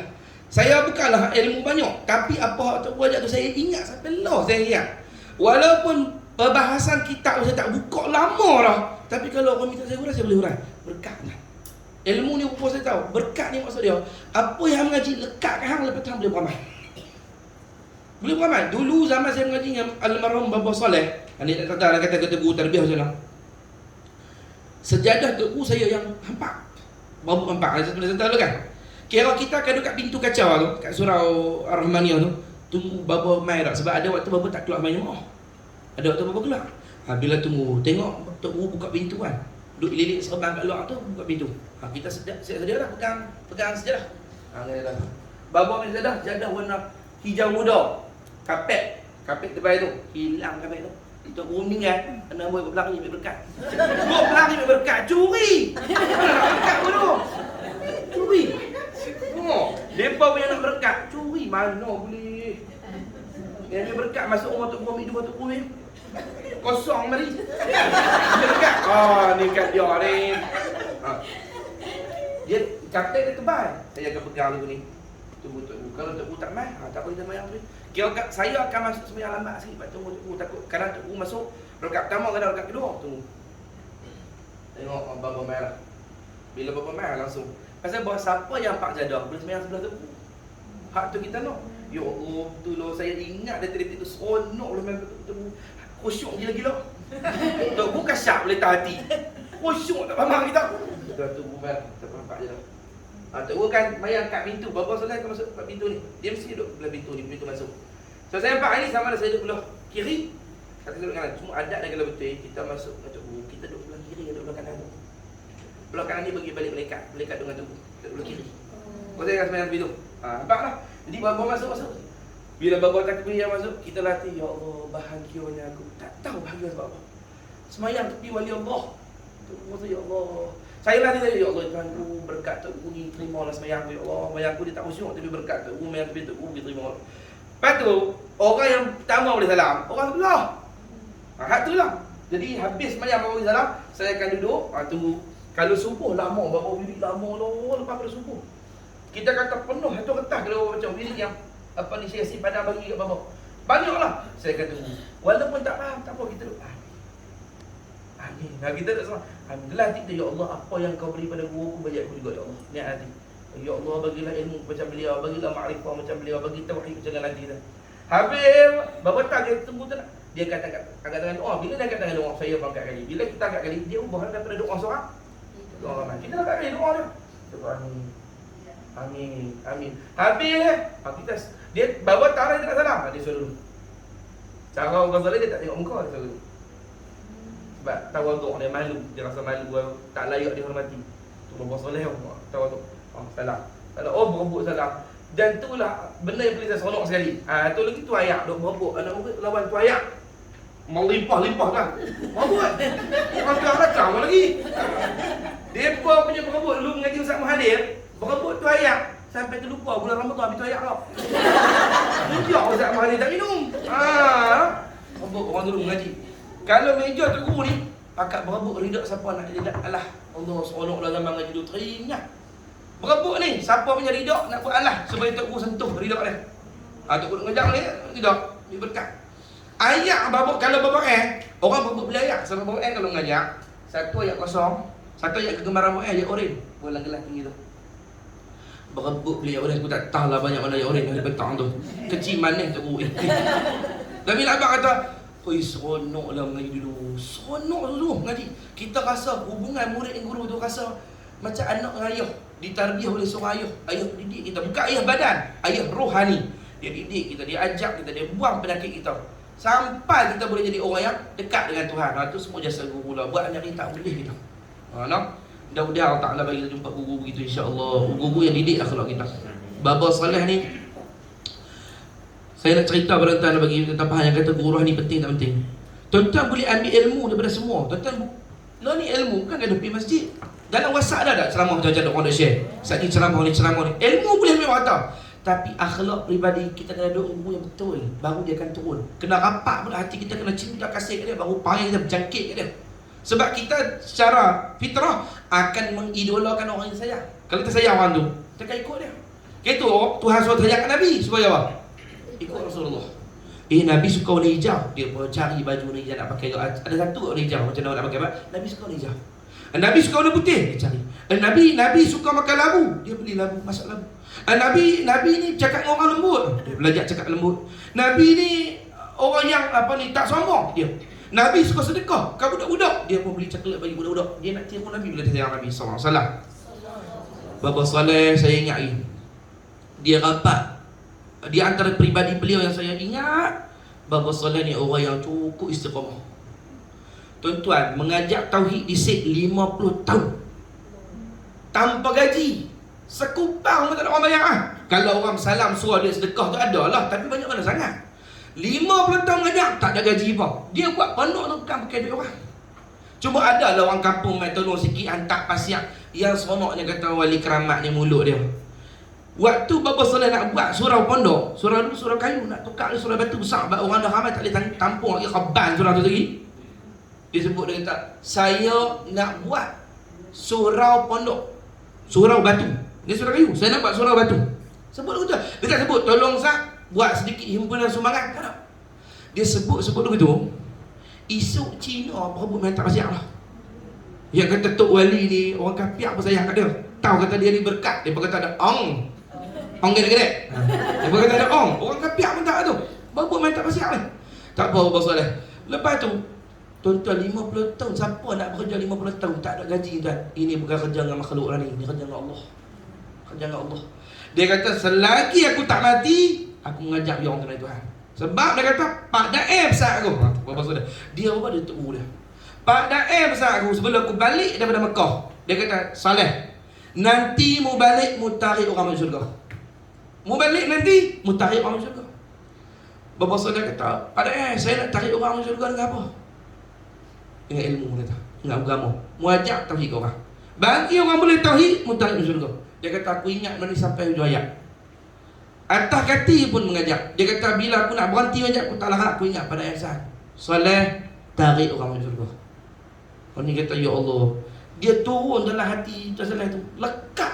Tok Guru mati dah kalau dia tak ajak orang awak. Tok Guru nak bawah, meninggal dah. Tapi tu tarbiyah. Dan Baba Saleh dah cerita ni, sekali tu dia nak berhenti rehat sat pondok. Sebulan buat berhenti. Tengok baru 2 minggu esok kau kita. Macam kita. Anak murid kata, Baba kata nak cuti sebulan. Ni 2 minggu berhenti dah. 2 minggu dah mula kelah. Dia kata semalam mimpi pada air Tok Guru dia, Syekh Wan Ismail bin Abdul Qadir Al-Fatani. Orang panggil pada air. Orang Tok Guru, dia suka orang panggil dengan gelaran muda. Tak mau orang hormat lebih-lebih. Kita lah ni, nak orang panggil dia Syekh Tuan Guru Maulana tak mau jaga. Tutup dia macam. Depa tu tengok. Pak Sumi tak mau ni. Dulu Baba Saleh dia balik Malaysia, orang panggil dia Pak Cik. Dia tak mau orang panggil Tok Guru. Ya, Pak Njang Izudin. Dia tak mau dihormati, panggil Pak Cik, Pak Su tu aja. Tawaduk. Kita bubuhlah panggil lah Tuan Guru. No, lapak nak tu. Tuan Guru, Syekh Magdombi apa dia ada lah. Apa dia istilah kita. Dia nak lagi tu, dia nak. Jadi Allah selamat. 2 minggu cuti, tengok besok kat kitab. Dia panggil saya ilmi semua mengaji kitab. Orang tanya bapa, kata sebulan. Tiba-tiba 2 minggu je cuti ni. Dia kata semalam aku mimpi pada Pada kata Soleh, mu nak cuti apa lama? Ngajak orang. Mu nak cuti apa lama? Bangkit kat kitab tu ngajak. Oh, rohani murid guru tu meninggal dah. Dia berhubung lagi. Apa? Dan saya di antara benda yang turun dalam hati saya, yang saya rasa yakinlah dapat berkat daripada almarhum Saleh ni, kecintaan beliau pada Nabi Muhammad lah. Ya Allah, saya tak boleh kalau saya tanya, saya rasa sebab Saleh ni sayang Nabi. Memang kita nampak sayang Nabi, dia tak buat. Sebab Bapa Saleh ni kalau dia cakap pasal Nabi sikit dia teriak. Saya tak teriak, saya hati keras. Bapa Saleh kalau cakap sikit ni, dia kata Rasulullah, baca apa tak ada kena-mengena sirah apa ada sikit sebut Rasulullah. Dia kata Rasulullah ni dulu penuh sekali tu. Sebab bapa duduk Mekah. Dia duduk Mekah zaman dulu, dia dan tengok seni bina rumah zaman dulu. Dia dan tengok tempat yang Nabi lalu tu. Dan pada dan tunjuk kat dia, Saleh, tang ni Nabi pernah minum. Yang ni dinding ni Nabi pernah pegang. Tang ni Nabi pernah semayang. Bapa Saleh kata waktu dulu dia hujung hayat, dia kata kalau aku hidup lagi, aku larat, aku bawa mu pergi Mekah, aku boleh tunjuk satu-satu Rasulullah duduk kat mana. Dia kata pada habaq buah hati-hati. Waktu dia baca aku kitab Burdah, kitab berjanji, dia hurai tadi, dia habaq tang ni Nabi lahir. Tang ni mak Nabi jalan. Nak tang ni hal saja mai. Kampung kita tang ni, dia boleh habaq hati-hati. Jadi lekatlah hati dia tu, kecintaan dia. Rumah Bapa Saleh tu tepi rumah Rasulullah lahir. Bapa Saleh kata aku keluar daripada rumah nak pergi ngaji dengan pada aku lalu kok rumah tu dia tak aku lambai. Ya Rasulullah dia. Bapa Saleh kata. Jadi dia kata aku ingat satu, dia boleh habaq hati-hati tempat-tempat. Dan Bapa Saleh ni rapat dengan Rasulullah sampai dia katakan beliau mimpi Nabi tidak tengah hari pun mimpi Rasulullah. Bukan tidak malam, tidak tengah hari, tidak saat ke sebelum Rasulullah. Hatu pun mimpi Nabi. Punya rapat dengan Rasulullah. Oh, saya ingatlah itu. Kalau hari Maulid tak selalu duduk, kita nampak. Orang duk berlatih zanji dalam tu. Hak ni duk pasang bendera kan. Bapa Saleh dia kaki patah. Dia tak larat. Tapi tak larat dia. Kalau hari Maulid nampak lain, cegah dia tu, energi dia. Dia kat tangan duk itu saya ingat Bapa Saleh. Dia berjalan. Pasal dia elok. Sonok dia kata Nabi kita nak lahir. Tu saya ingat cara Bapa Saleh tu. Dia jalan pulak lagi. Dia tengok, mau berlatih selawat. Selawat. Jangan selawat lagu ni, dia kata selawat baik kuat sikit ni untuk Nabi ni, Rasulullah ni. Kita nampak cara orang tua tak larat dia. Tapi dia energetik bila sebut pasal Rasulullah. Dia semangat Nabi. Kami duduk kata selawat, dia masuk tengok. Dia tarik kursi duduk. Mu selawat ni bagus dah. Bagus. Jaga lagu ni dah, nanti hari Maulid buat lagu ni, dia kata. Ni tangan lagu ni. Mu buat lagu ni Maulid. Ni hari Nabi kita ni. Lagi dia teriak. Cakap apa tu ya? Rasulullah lahir, dia kata seronok. Waktu saya ingat hari belarak. Tuan Saleh ni tua dah. Tak larat berjalan dah. Nu belarak daripada pasar awam si tu nak masuk pondok situ. Jauh tu kami nak jalan kaki, budak-budak muda lengah lagi. Nak pergi makan kalau. Bapa dia kata, "Bapa, kami buat naik bapa atas halang lah, bapa atas kursi tu kami buat pi. Kau belarak belakang."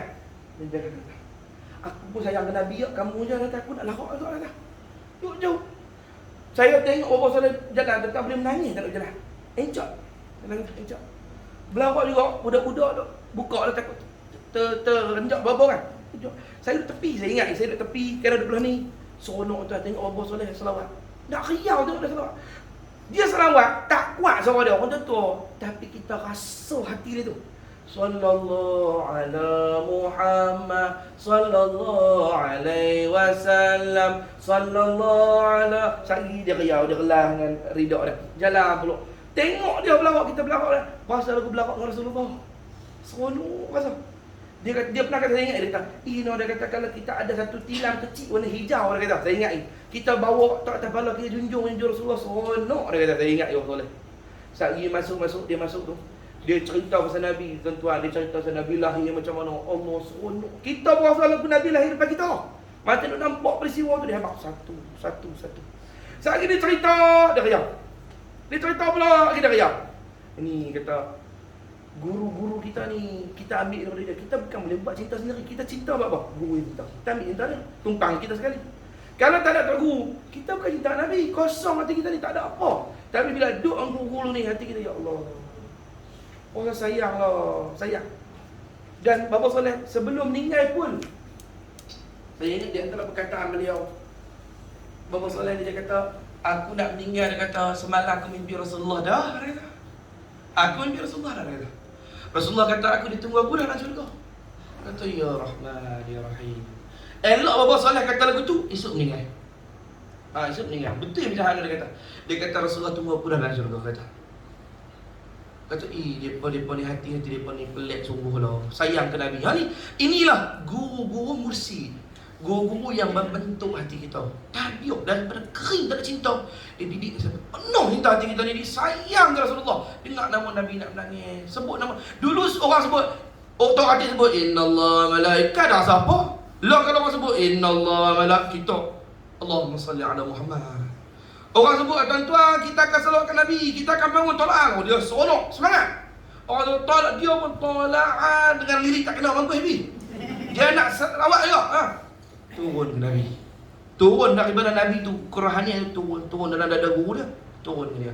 Itulah dipanggil guru mursyid, guru yang mengubah rohani kita. Daripada kering, tandus, tak ada apa, jadi penuh dengan cinta kasih. Tu. Mudah-mudahan Allah Ta'ala bagi kita jumpa guru macam ni.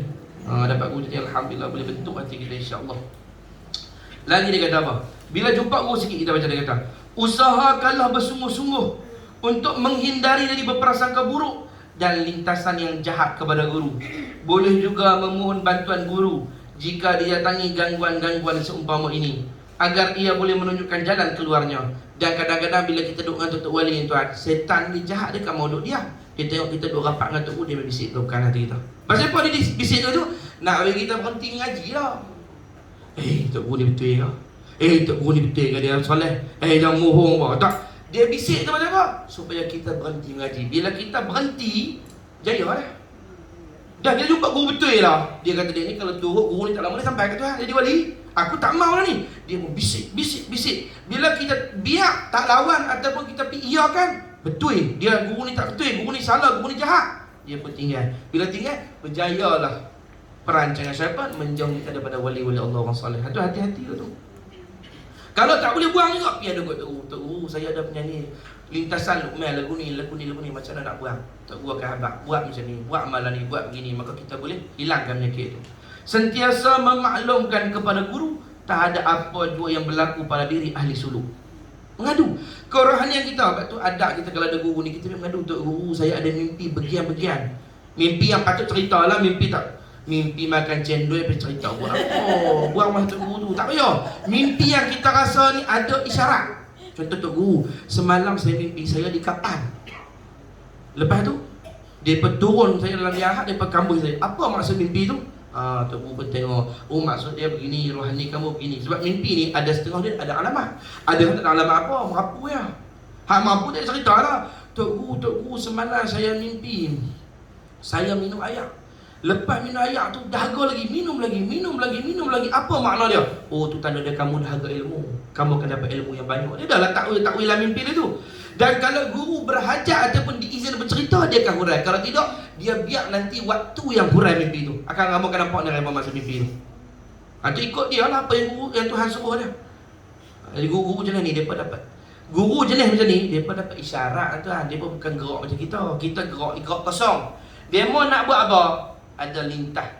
Kita bagi insting dia tu. Depa ada satu hantaran dalam hati depa tu. Buat macam ni. Kalau tak ada jawapan, tak boleh buat apa. Duduk diam. Kalau cakap juga, dipanggil memandai-mandai. Dan memandai-mandai dalam urusan rohani bahaya. Boleh rosak rohani kita. Maka mereka ikut isyarat, ikut apa yang dihantar dalam kalbu mereka lah.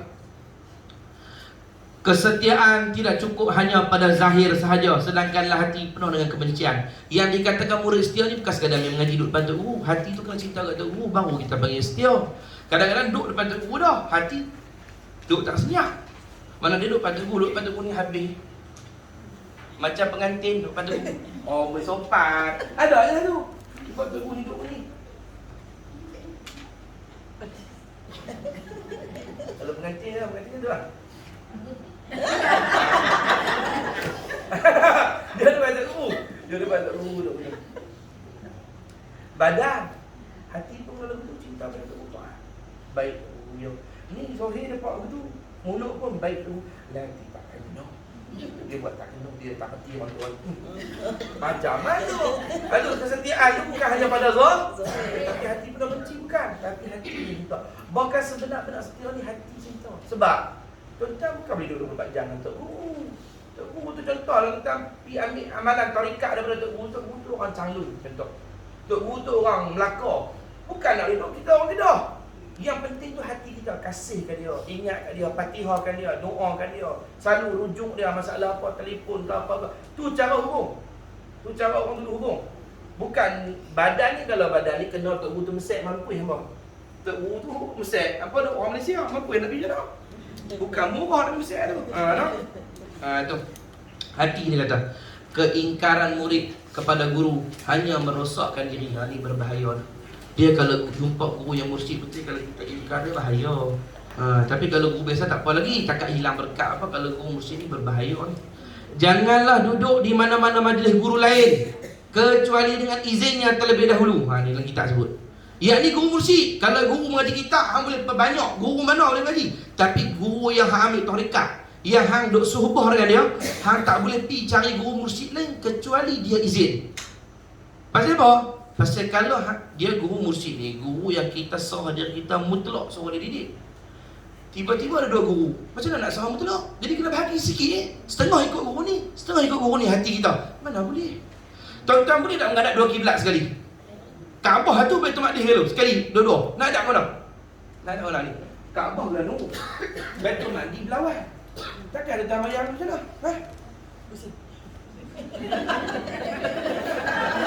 Yang tu? Setengah-setengah? Bismillahirrahmanirrahim. Alhamdulillahirrahmanirrahim. Kamu boleh? Mampu yang tu. Ni boleh bocor-bocor ke apa ni? Satu. Sebab tu lah guru musik ni, guru taklim majlis tak boleh banyak, guru musik satu. Sebab kita nak menghadap penuh kat dia. Kalau ada dua guru, hang akan setengah kat guru ni setengah. Dan itu salah. Tak boleh. Pasal apa? Pasal bila pecah dua, hang kena pilih. Bila kena pilih, hang akan pilih sendiri. Hang pilih sendiri itulah wasak. Sebab tujuan kita pilih guru supaya bukan kita pilih, guru kita pilih. Bila dua orang, hang akan buat pilihan. Bila buat pilihan, siapa yang pilih? Hang pilih kan? Wasak. Tak jadi, tak ada. Kita yang pilih. Kita nak buang daripada kita pilih. Kali dia pilih dah. Tu. Janganlah duduk di mana-mana majlis guru lain kecuali dengan izin yang terlebih dahulu. Kebenaran guru itu haruslah digunakan dengan sebaiknya dan pelihara hati, jaga hati, jangan sampai condong kat guru lain. Kalau lah guru kita izin pergi majlis guru lain, kalau dia izin betul, kena jaga hati, jangan sampai condong ke guru tu. Kalau hati kita dah mula nak bai'ah guru tu, batal lah tarekat guru kita sebelum ni. Seandainya tidak mendapat kebenaran, maka perlulah kita memahaminya. Faham kalau Tok Guru tak bagi, bahawa guru adalah lebih mengetahui apakah keutamaan untuk diri seorang. Janganlah disangka guru dengan sangkaan buruk seperti dengki dan cemburu. Tok Guru tak bagi guru lain tu dengki cemburu. Bukan. Kalau guru taklim dia tak boleh buat, dia tak ada hak nak halang orang lebih mengaji guru lain. Tapi kalau guru musyid dia ada hak. Tak boleh. Pasal guru musyid ni saya babak tadi, dia kaca kita. Dia bentuk hati kita. Dia tarbiyah. Dia macam doktor. Doktor tuan, kalau kita dah makan ubat ni, kita campak ubat lain. Masa ini kuntam beliau. Dia pening. Doktor ni abang, okey, penyakit kamu ni untuk saya akan mengawasi penyakit kamu ni dalam masa 6 bulan. Kamu kena makan ubat ni setiap hari 17 biji. Contoh, 17 biji macam yang 17 biji ubat kamu. Dan 17 biji tu kamu kena makan sekaligus, mampu Ni doktor betul ke tak ni? 17 biji kau buat kau. Ni kamu kena makan begini je abang. Dalam masa 6 bulan saya nak tengok perubahan, saya nak tengok macam mana keadaan. Saya akan ikuti kamu punya kesihatan. Oh ni tiba-tiba kita pergi doktor ni pula. Doktor ni abang kata, saya punya kaedah kalau untuk penyakit ni kena 21 biji mampu. 17 biji. Campur 21 biji. Hampir terus begitu kan. Nak sembuh hampir terus. Memang sembuh. Sembuh terus dalam penyakit apa dah. Betul. Tu bahaya. Ada jadi pening betul. Satu guru yang merawat rohani kita, satu orang guru. Dia tahu, dia tengok hati kita begini cara buat dia. Dan dia akan rawat ikut keperluan kita. Sebab ada orang kadang 5 penyakit hati, tapi penyakit hati paling teruk yang kelima, maka dia rawat dia dulu. 4 ni tunggu dulu. Satu-satu lah. Penyakit main 3 kali rawat semua. Dan penyakit ni mana boleh ubat sehari. Hang kecil manis pun kadang-kadang boleh kawal ya. Kalau buat turun, kau boleh hilang pelan-pelan. Kalau dia tak boleh rawat semua, dia berkurang. Sebab tiap-tiap orang ada kadar yang Tuhan dah takdirkan kat dia. Tu kerja musyrik. Dan mereka pakar sawah dia, mereka tahu lah semua. Disebut dalam kitab tuan. Guru musyrik ni, dia macam ni. Guru musyrik ni kalau kita bahasa saya nak bagi faham tuan, dia wali Allah. Bukan semua guru wali Allah. Wali musyrik ni maksud dia guru musyrik ni guru yang mencapai martabat wali Allah. Apa maksud wali Allah? Kekasih Allah. Kasih Allah. Dia sampai tak kasih Allah. Adalah tanda-tanda dah kita mengaji ni. Dan tugas guru ni apa dia? Menyampaikan kita kepada Allah. Macam ni, manusia secara umum ada 3 jenis. Allah. Ni, manusia secara umum ada 3 jenis.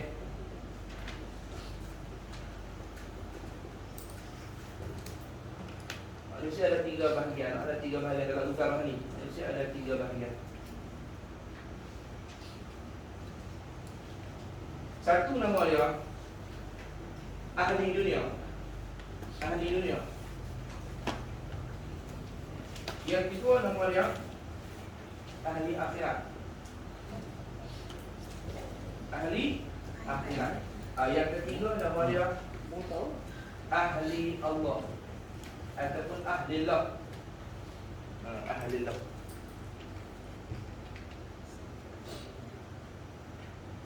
Manusia dalam urusan rohani itu ada 3 bahagian. Satu ahli dunia, yang kedua ahli akhirat, yang ketiga ahli Allah. Ahli dunia ni kita tahu lah, orang yang tamak dunia fikir ahli dunia ni. Walaupun dia orang mukmin tapi dia tak fikir akhirat. Dia fikir kaya, nak famous, nak begini, nak pengaruh, nak orang sanjung dia, nak jadi menteri, nak jadi ketua, nak jadi nu.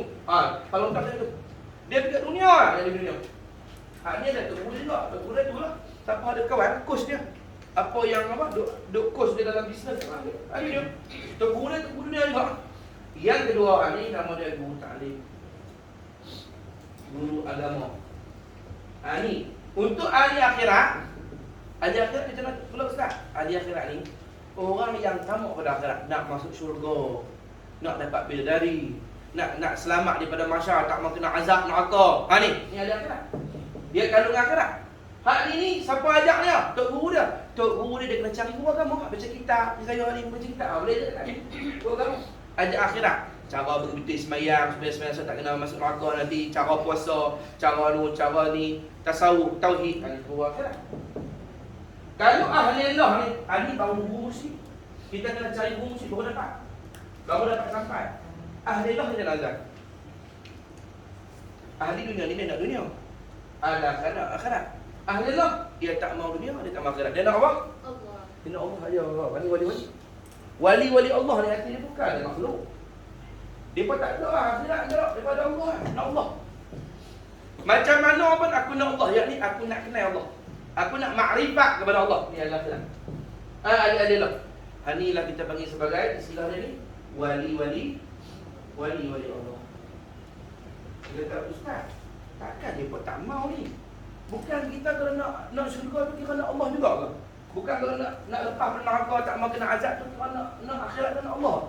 Ulama kata ya, hak tu dikira nak Allah dah, tapi masih bawah. Masih peringkat bawah. Masih peringkat bawah. So far di dunia ni saya ceramah supaya dapat duit tu saya nak ambil, saya nak beli sofa. Maka saya dikira berceramah untuk dunia. Nak ambil sofa tu, nak beli sofa. Ataupun saya ceramah supaya dapat duit, nak dia risau. Saya ahli dunia, nak risau ceramah. Okey, nampak tak? Kita tu dunia kan? So, ahli dunia. Kalau saya ceramah supaya saya dapat buruk dalam syurga nanti, saya nak tak kenderaan? Tapi kenderaan akhirat. Dua-dua makhluk tak? Dua makhluk. Kereta makhluk, buruk makhluk. Maka masih bawah di sisi wali-wali Allah. Dua-dua makhluk. Saya ceramah sebab nak rumah besar, nak dunia. Saya ceramah sebab nak di sana besar dalam syurga, akhirat. Tapi dua-dua makhluk tak? Rumah dunia dengan rumah akhirat makhluk tak? Dua-dua makhluk ciptaan Tuhan. Maka masih rendah bagi dia. Dia pun tak mahu. Dia pada apa? Dia pada Allah. Dia pada Allah kasih kat dia. Dia pada Allah redha dia. Dia pun nak kenal Allah. Dia pun nak berdekat-dekat dengan Allah. Hak tu dia mahu. Hak lain tak mahu. Hak ni lah wali-wali Allah. Maka nak sampai martabat tu, kena cari guru musyrik. Sebab tak boleh buang lah tu sekali guru musik. Sebab apa? Guru musik tu dia dah dapat dah martabat. Dia dah dapat martabat tu, dia boleh kongsi orang lain lebih tu. Dia dah boleh buang lah. Dia tak mau dunia, dia tak mau akhirat. Dia dah tinggal Allah, baru dia boleh bawa orang lain pergi ke Allah. Kalau Tuan tu pergi dekat ni, dia boleh bawa dekat mana? Kita boleh bawa orang takkan dia sampai lah. Kalau dia pergi dekat dunia lah, dia boleh bawa kita sampai dekat dunia lah. Kalau dia pergi dekat akhirat lah, dia boleh bawa kita ke akhirat. Tapi kalau dia sampai pada Allah, baru dia boleh bawa kita sampai Allah. Maka guru yang sampai pada Allah tu, dalam istilah tasawuf baik guru mursyid.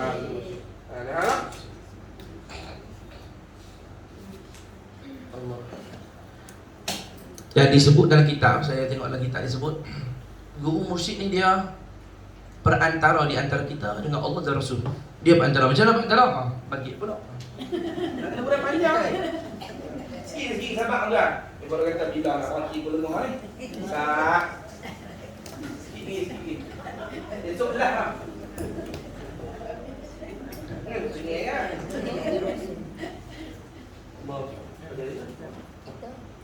Allah. Kita nak pergi ke Allah ni, dia ada pintu dia, bukan boleh pintu boleh. Kita nak masuk di sana ada pintu tak? Nak jumpa raja.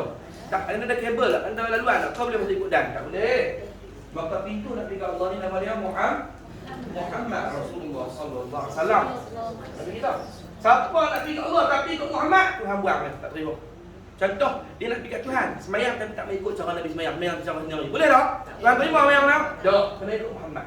Tattabi'uni, Nabi kata ikut aku. Nak pergi ke Nabi, ada pintu pula. Inilah nama dia Syekhul Mursyid. Apa Syekh Mursyid? Wali Allah. Dia seorang guru yang mencapai martabat wali Allah. Dia ni pintu kita ke Nabi, Nabi pintu kita ke Allah. Makna kita di bawah ni murid di bawah ni. Kalau murid tu lari daripada syekh ni, dia lari daripada Muhammad, dia lari daripada Allah. Dia kena duduk bawah. Itu memang cara dia. Dan ni saya urang sikit, dia tinggi sikit tapi semua tak mahu urang sebab bab dah sampai.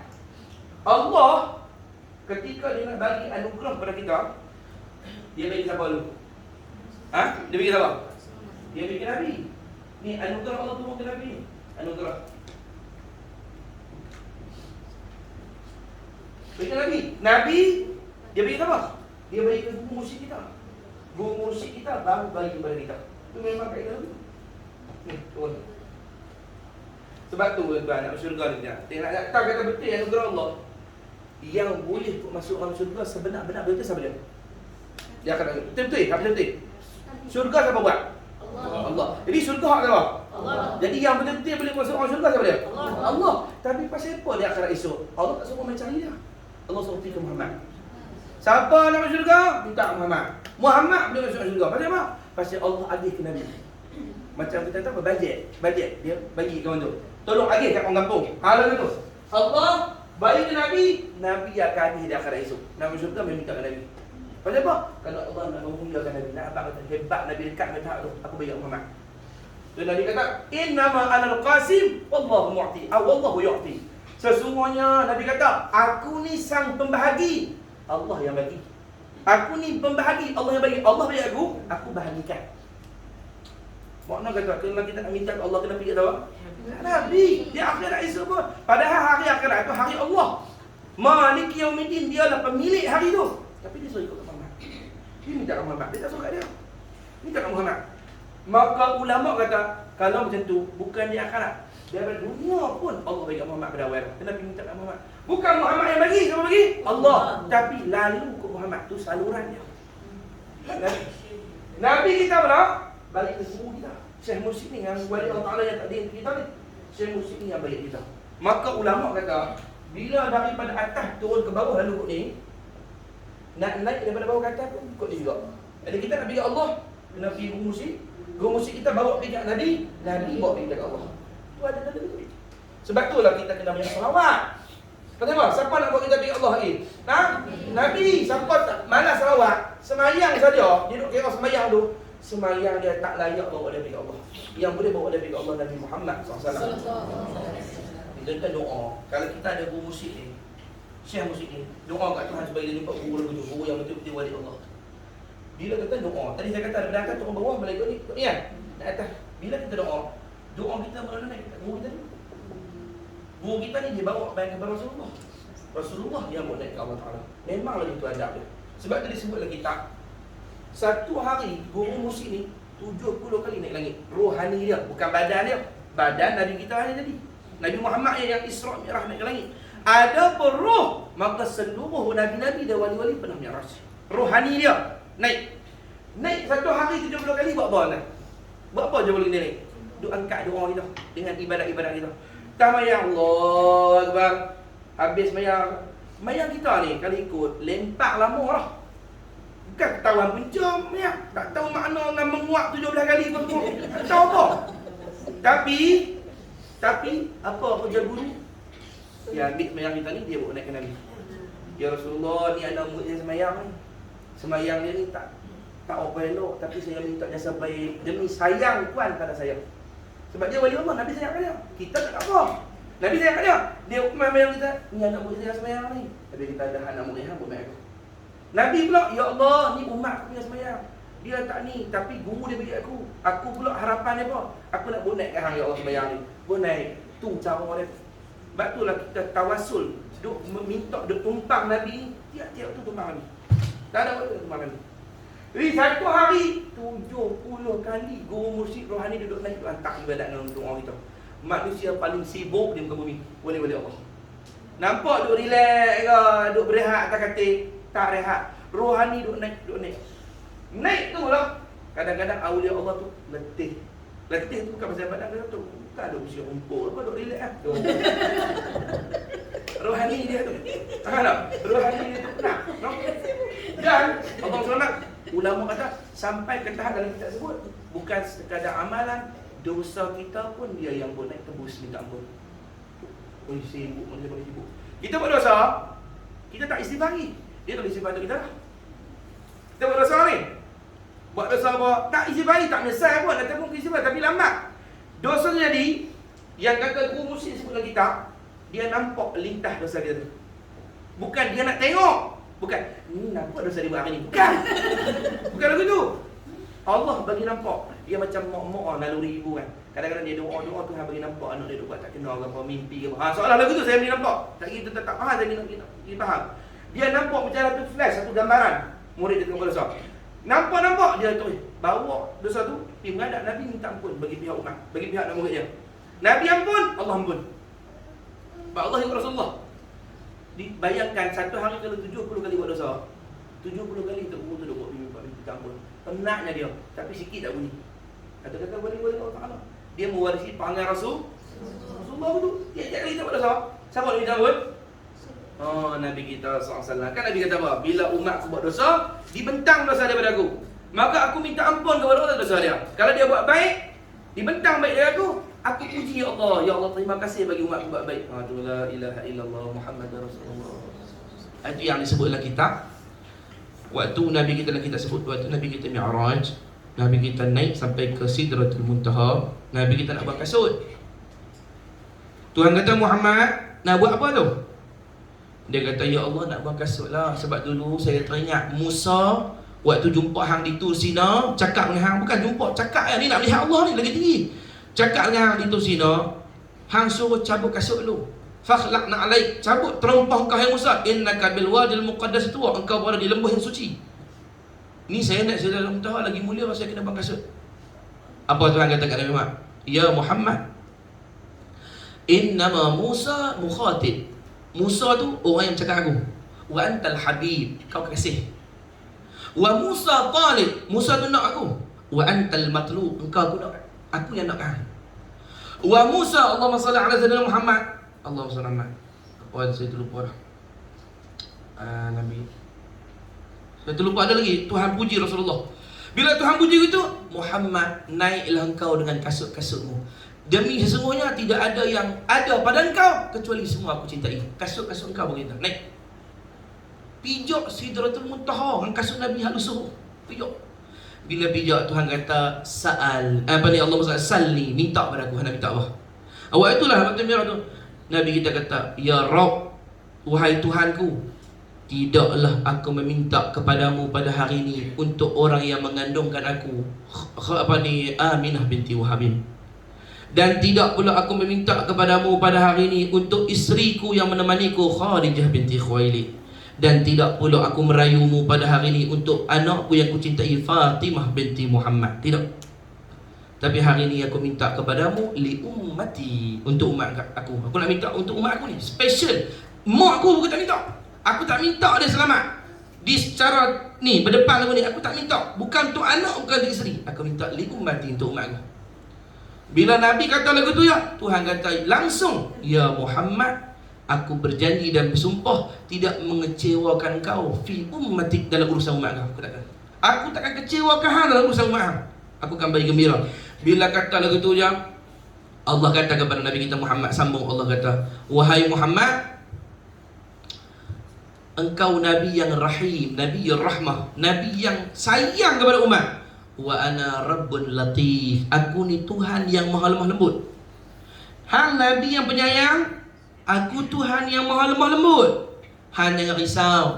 Wa ummatuka dha'if, dan umat hang ni lemah, aku tahu. Umat hang tak boleh umat dulu, lemah, nak semayang lebih pun tak boleh dah. Tapi kerana Nabi dia lembut, Tuhan Nabi dia penyayang, Tuhan yang maha lemah lembut, maka hamba yang lemah di tengah-tengah tidak akan dicelakakan. Bukan Nabi menangis. Bila Nabi menangis, Tuhan kata, tambah Tuhan kata, fa bi'izzati wa jalali, demi kemuliaan dan keagunganku wahai Muhammad, yauma taqul ummati ummati, pada hari nanti kiamat hang sebut umatku umatku, wa aqul, aku akan kata rahmatku rahmatku untuk umat, rahmatku rahmatku untuk umat. Waktu Tuhan panggil ummati ummati, Tuhan umatku umatku, aku balas rahmatku rahmatku untuk umat. Tu Nabi kita, dia pejuang dia sampai ke langit pun naik. Hari jumpa Tuhan tu cerita kita lagi. Macam itulah guru-guru mursyid duk bawa kita di depan Rasulullah, depan Allah. Sebab itulah kita bila mengaji ni, kita rasa ya Allah, kerdil kita tak apalah, dengan dosa banyak, dengan apa, guru kita ada bawa kita. Almarhum Tuan Guru Saleh Kasih mengaji dengan almarhum Tuan Saleh, dengan almarhum Abu Guru Sekumpul radhiyallahu anhu. Ini semua guru-guru kita yang duk bawa kita. Bahkan tuan-tuan, waktu tuan-tuan doa tuan-tuan tu yang angkat guru kita kepada Rasulullah. Rasulullah angkat ke hadrat Allah Ta'ala. Kita tumpang aja. Sebab tu kalau kita lupa guru, peliklah manusia ni. Dia duk rasa dia sendiri. Dia tak tahu kata dia duk dibawa oleh guru dia. Setiap waktu, setiap hari. Sampai bila? Ni.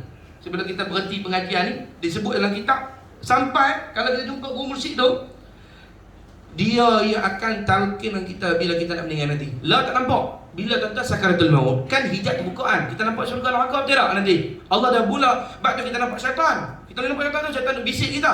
Siapa yang nak hambat syaitan ni? Guru mursyid. Kita akan nampak dia akan berdiri di belah kanan kita. Kita akan nampak ni kita kanan, ni guru kita. Dia akan ajak kita la ilaha illallah sampai kita boleh baca. Elok kita habis baca, kita meninggal, roh kita selamat dengan Allah. Dia akan bawa kita, roh kita pergi jumpa Rasulullah. Ni guru mursyid. Itulah mudah-mudahan Allah Ta'ala bagi pada kita jumpa guru macam ni, insya-Allah. Nah, banyak salawat. Ulama kata siapa banyak salawat, Allah jumpakan dia dengan guru yang mursyid. Sebab apa? Sebab guru mursyid ni duk bawah Nabi. Kalau salawat tu duk sampai ke Nabi, Nabi akan bawa kita halau kita pergi jumpa guru tu yang duk bawah dia kata. Faham tak? Itu kelebihan salawat kepada Rasulullah SAW. Situ dulu kita berhenti, kita sambung pengajian kita pada esok hari, insya-Allah. Tuan-tuan nak bagi salawat tak hari ni? Kalau nak balik lah. Mujak nak nombor aku sayang kat Rasulullah. Okey, insya-Allah kita bangun sama-sama lah. Selawat 10 kali dulu. Innallaha wa malaikatahu yusalluna 'alan nabi. Ya ayyuhalladzina amanu sallu 'alaihi wa sallimu taslima. Allahumma salli 'ala Muhammad wa 'ala ali Muhammad. اللهم صل على محمد وعلى آل محمد. اللهم صل على محمد وعلى آل محمد. اللهم صل على محمد وعلى آل محمد.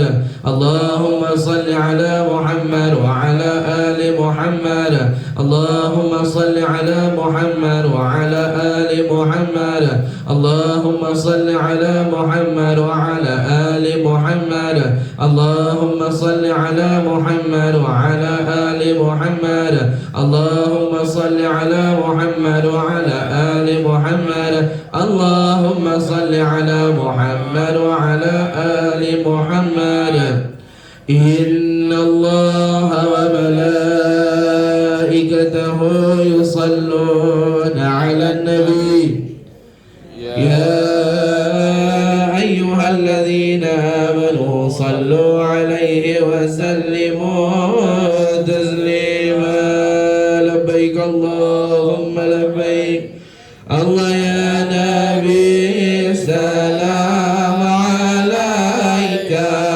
يا رسول سلام عليك يا حبيب سلام عليك صلوات الله عليك طلع البدر علينا من ثنيات الوداع وجب الشكر علينا ما دعا لله داعي يا نبي سلام عليك يا رسول سلام عليك يا حبيب سلام عليك صلوات الله عليك أيها المبعوث بنا جئت بالأمر المطاع كن شفيعي يا حبيبي يوم حشر واجتماعي يا نبي سلام عليك يا رسول سلام عليك يا حبيب سلام عليك صلوات الله عليك وصلاة الله على أحمد عدة تحرير السطور أحمد الهادي محمد صاحب الوجه المنير يا نبي سلام عليك يا رسول سلام عليك يا حبيب سلام عليك صلوات الله عليك أشرق البدر علينا فاختفت منه البدور مثل حسنك ما رأينا قلت يا وجه السرور الله يا نبي سلام عليك يا رسول سلام عليك يا حبيب سلام عليك صلوات الله عليك علم سري وأخفى مستجيب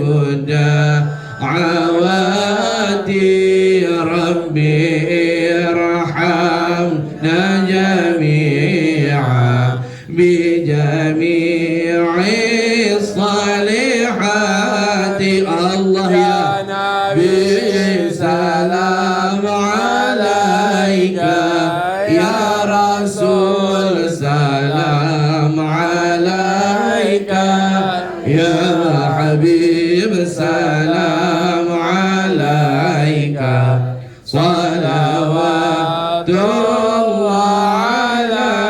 alaika. Ya Allah, Ya Rahman, Ya Rahim, berkat Rasulullah, ampun semua dosa-dosa kami ya Allah. Dosa kecil, dosa besar, dosa sedar, tidak sedar, sengaja, tidak sengaja ya Allah. Dosa yang kami sembunyikan maupun di khalayak ramai ya Allah, yang dahulu maupun yang akan datang ya Allah. Hapuslah semua dosa kami, ampunkanlah wahai yang Maha Pengampun. Ya Allah, rahmatilah kami dengan rahmat-Mu yang maha luas ya Allah. Ya Allah, kabulkanlah hajat dunia, hajat akhirat kami ya Allah. Ya Allah, selamatkanlah kami daripada dunia sampai akhirat ya Allah. Ya Allah, wafat kami dalam husnul khatimah ya Allah. Masuk kami dalam syurga Firdaus dengan Rasulullah, tanpa hisab, tanpa azab ya Allah. Doa kami ini diangkat berkat Nabi Muhammad ya Allah. Berkat Nabi Muhammad Engkau angkat doa kami ya Allah. Berkat Nabi Muhammad Engkau angkat doa kami ya Allah. Dan dengan berkat guru sekumpul kami berhimpun dengan dalam syurga nanti ya Allah. Rabbana atina fid dunya hasanah, fil akhirati hasanah, qina azabannar. Wa sallallahu alaihi Muhammad wa ala alihi wasallam. Alhamdulillahirabbil alamin. Dan saya minta ampun, minta maaf, minta radwan abu adab tinggi suara lawak saya tak apa nak kenal, minta ampun. InsyaAllah besok kita dah tu kelas lagi dah. Assalamualaikum.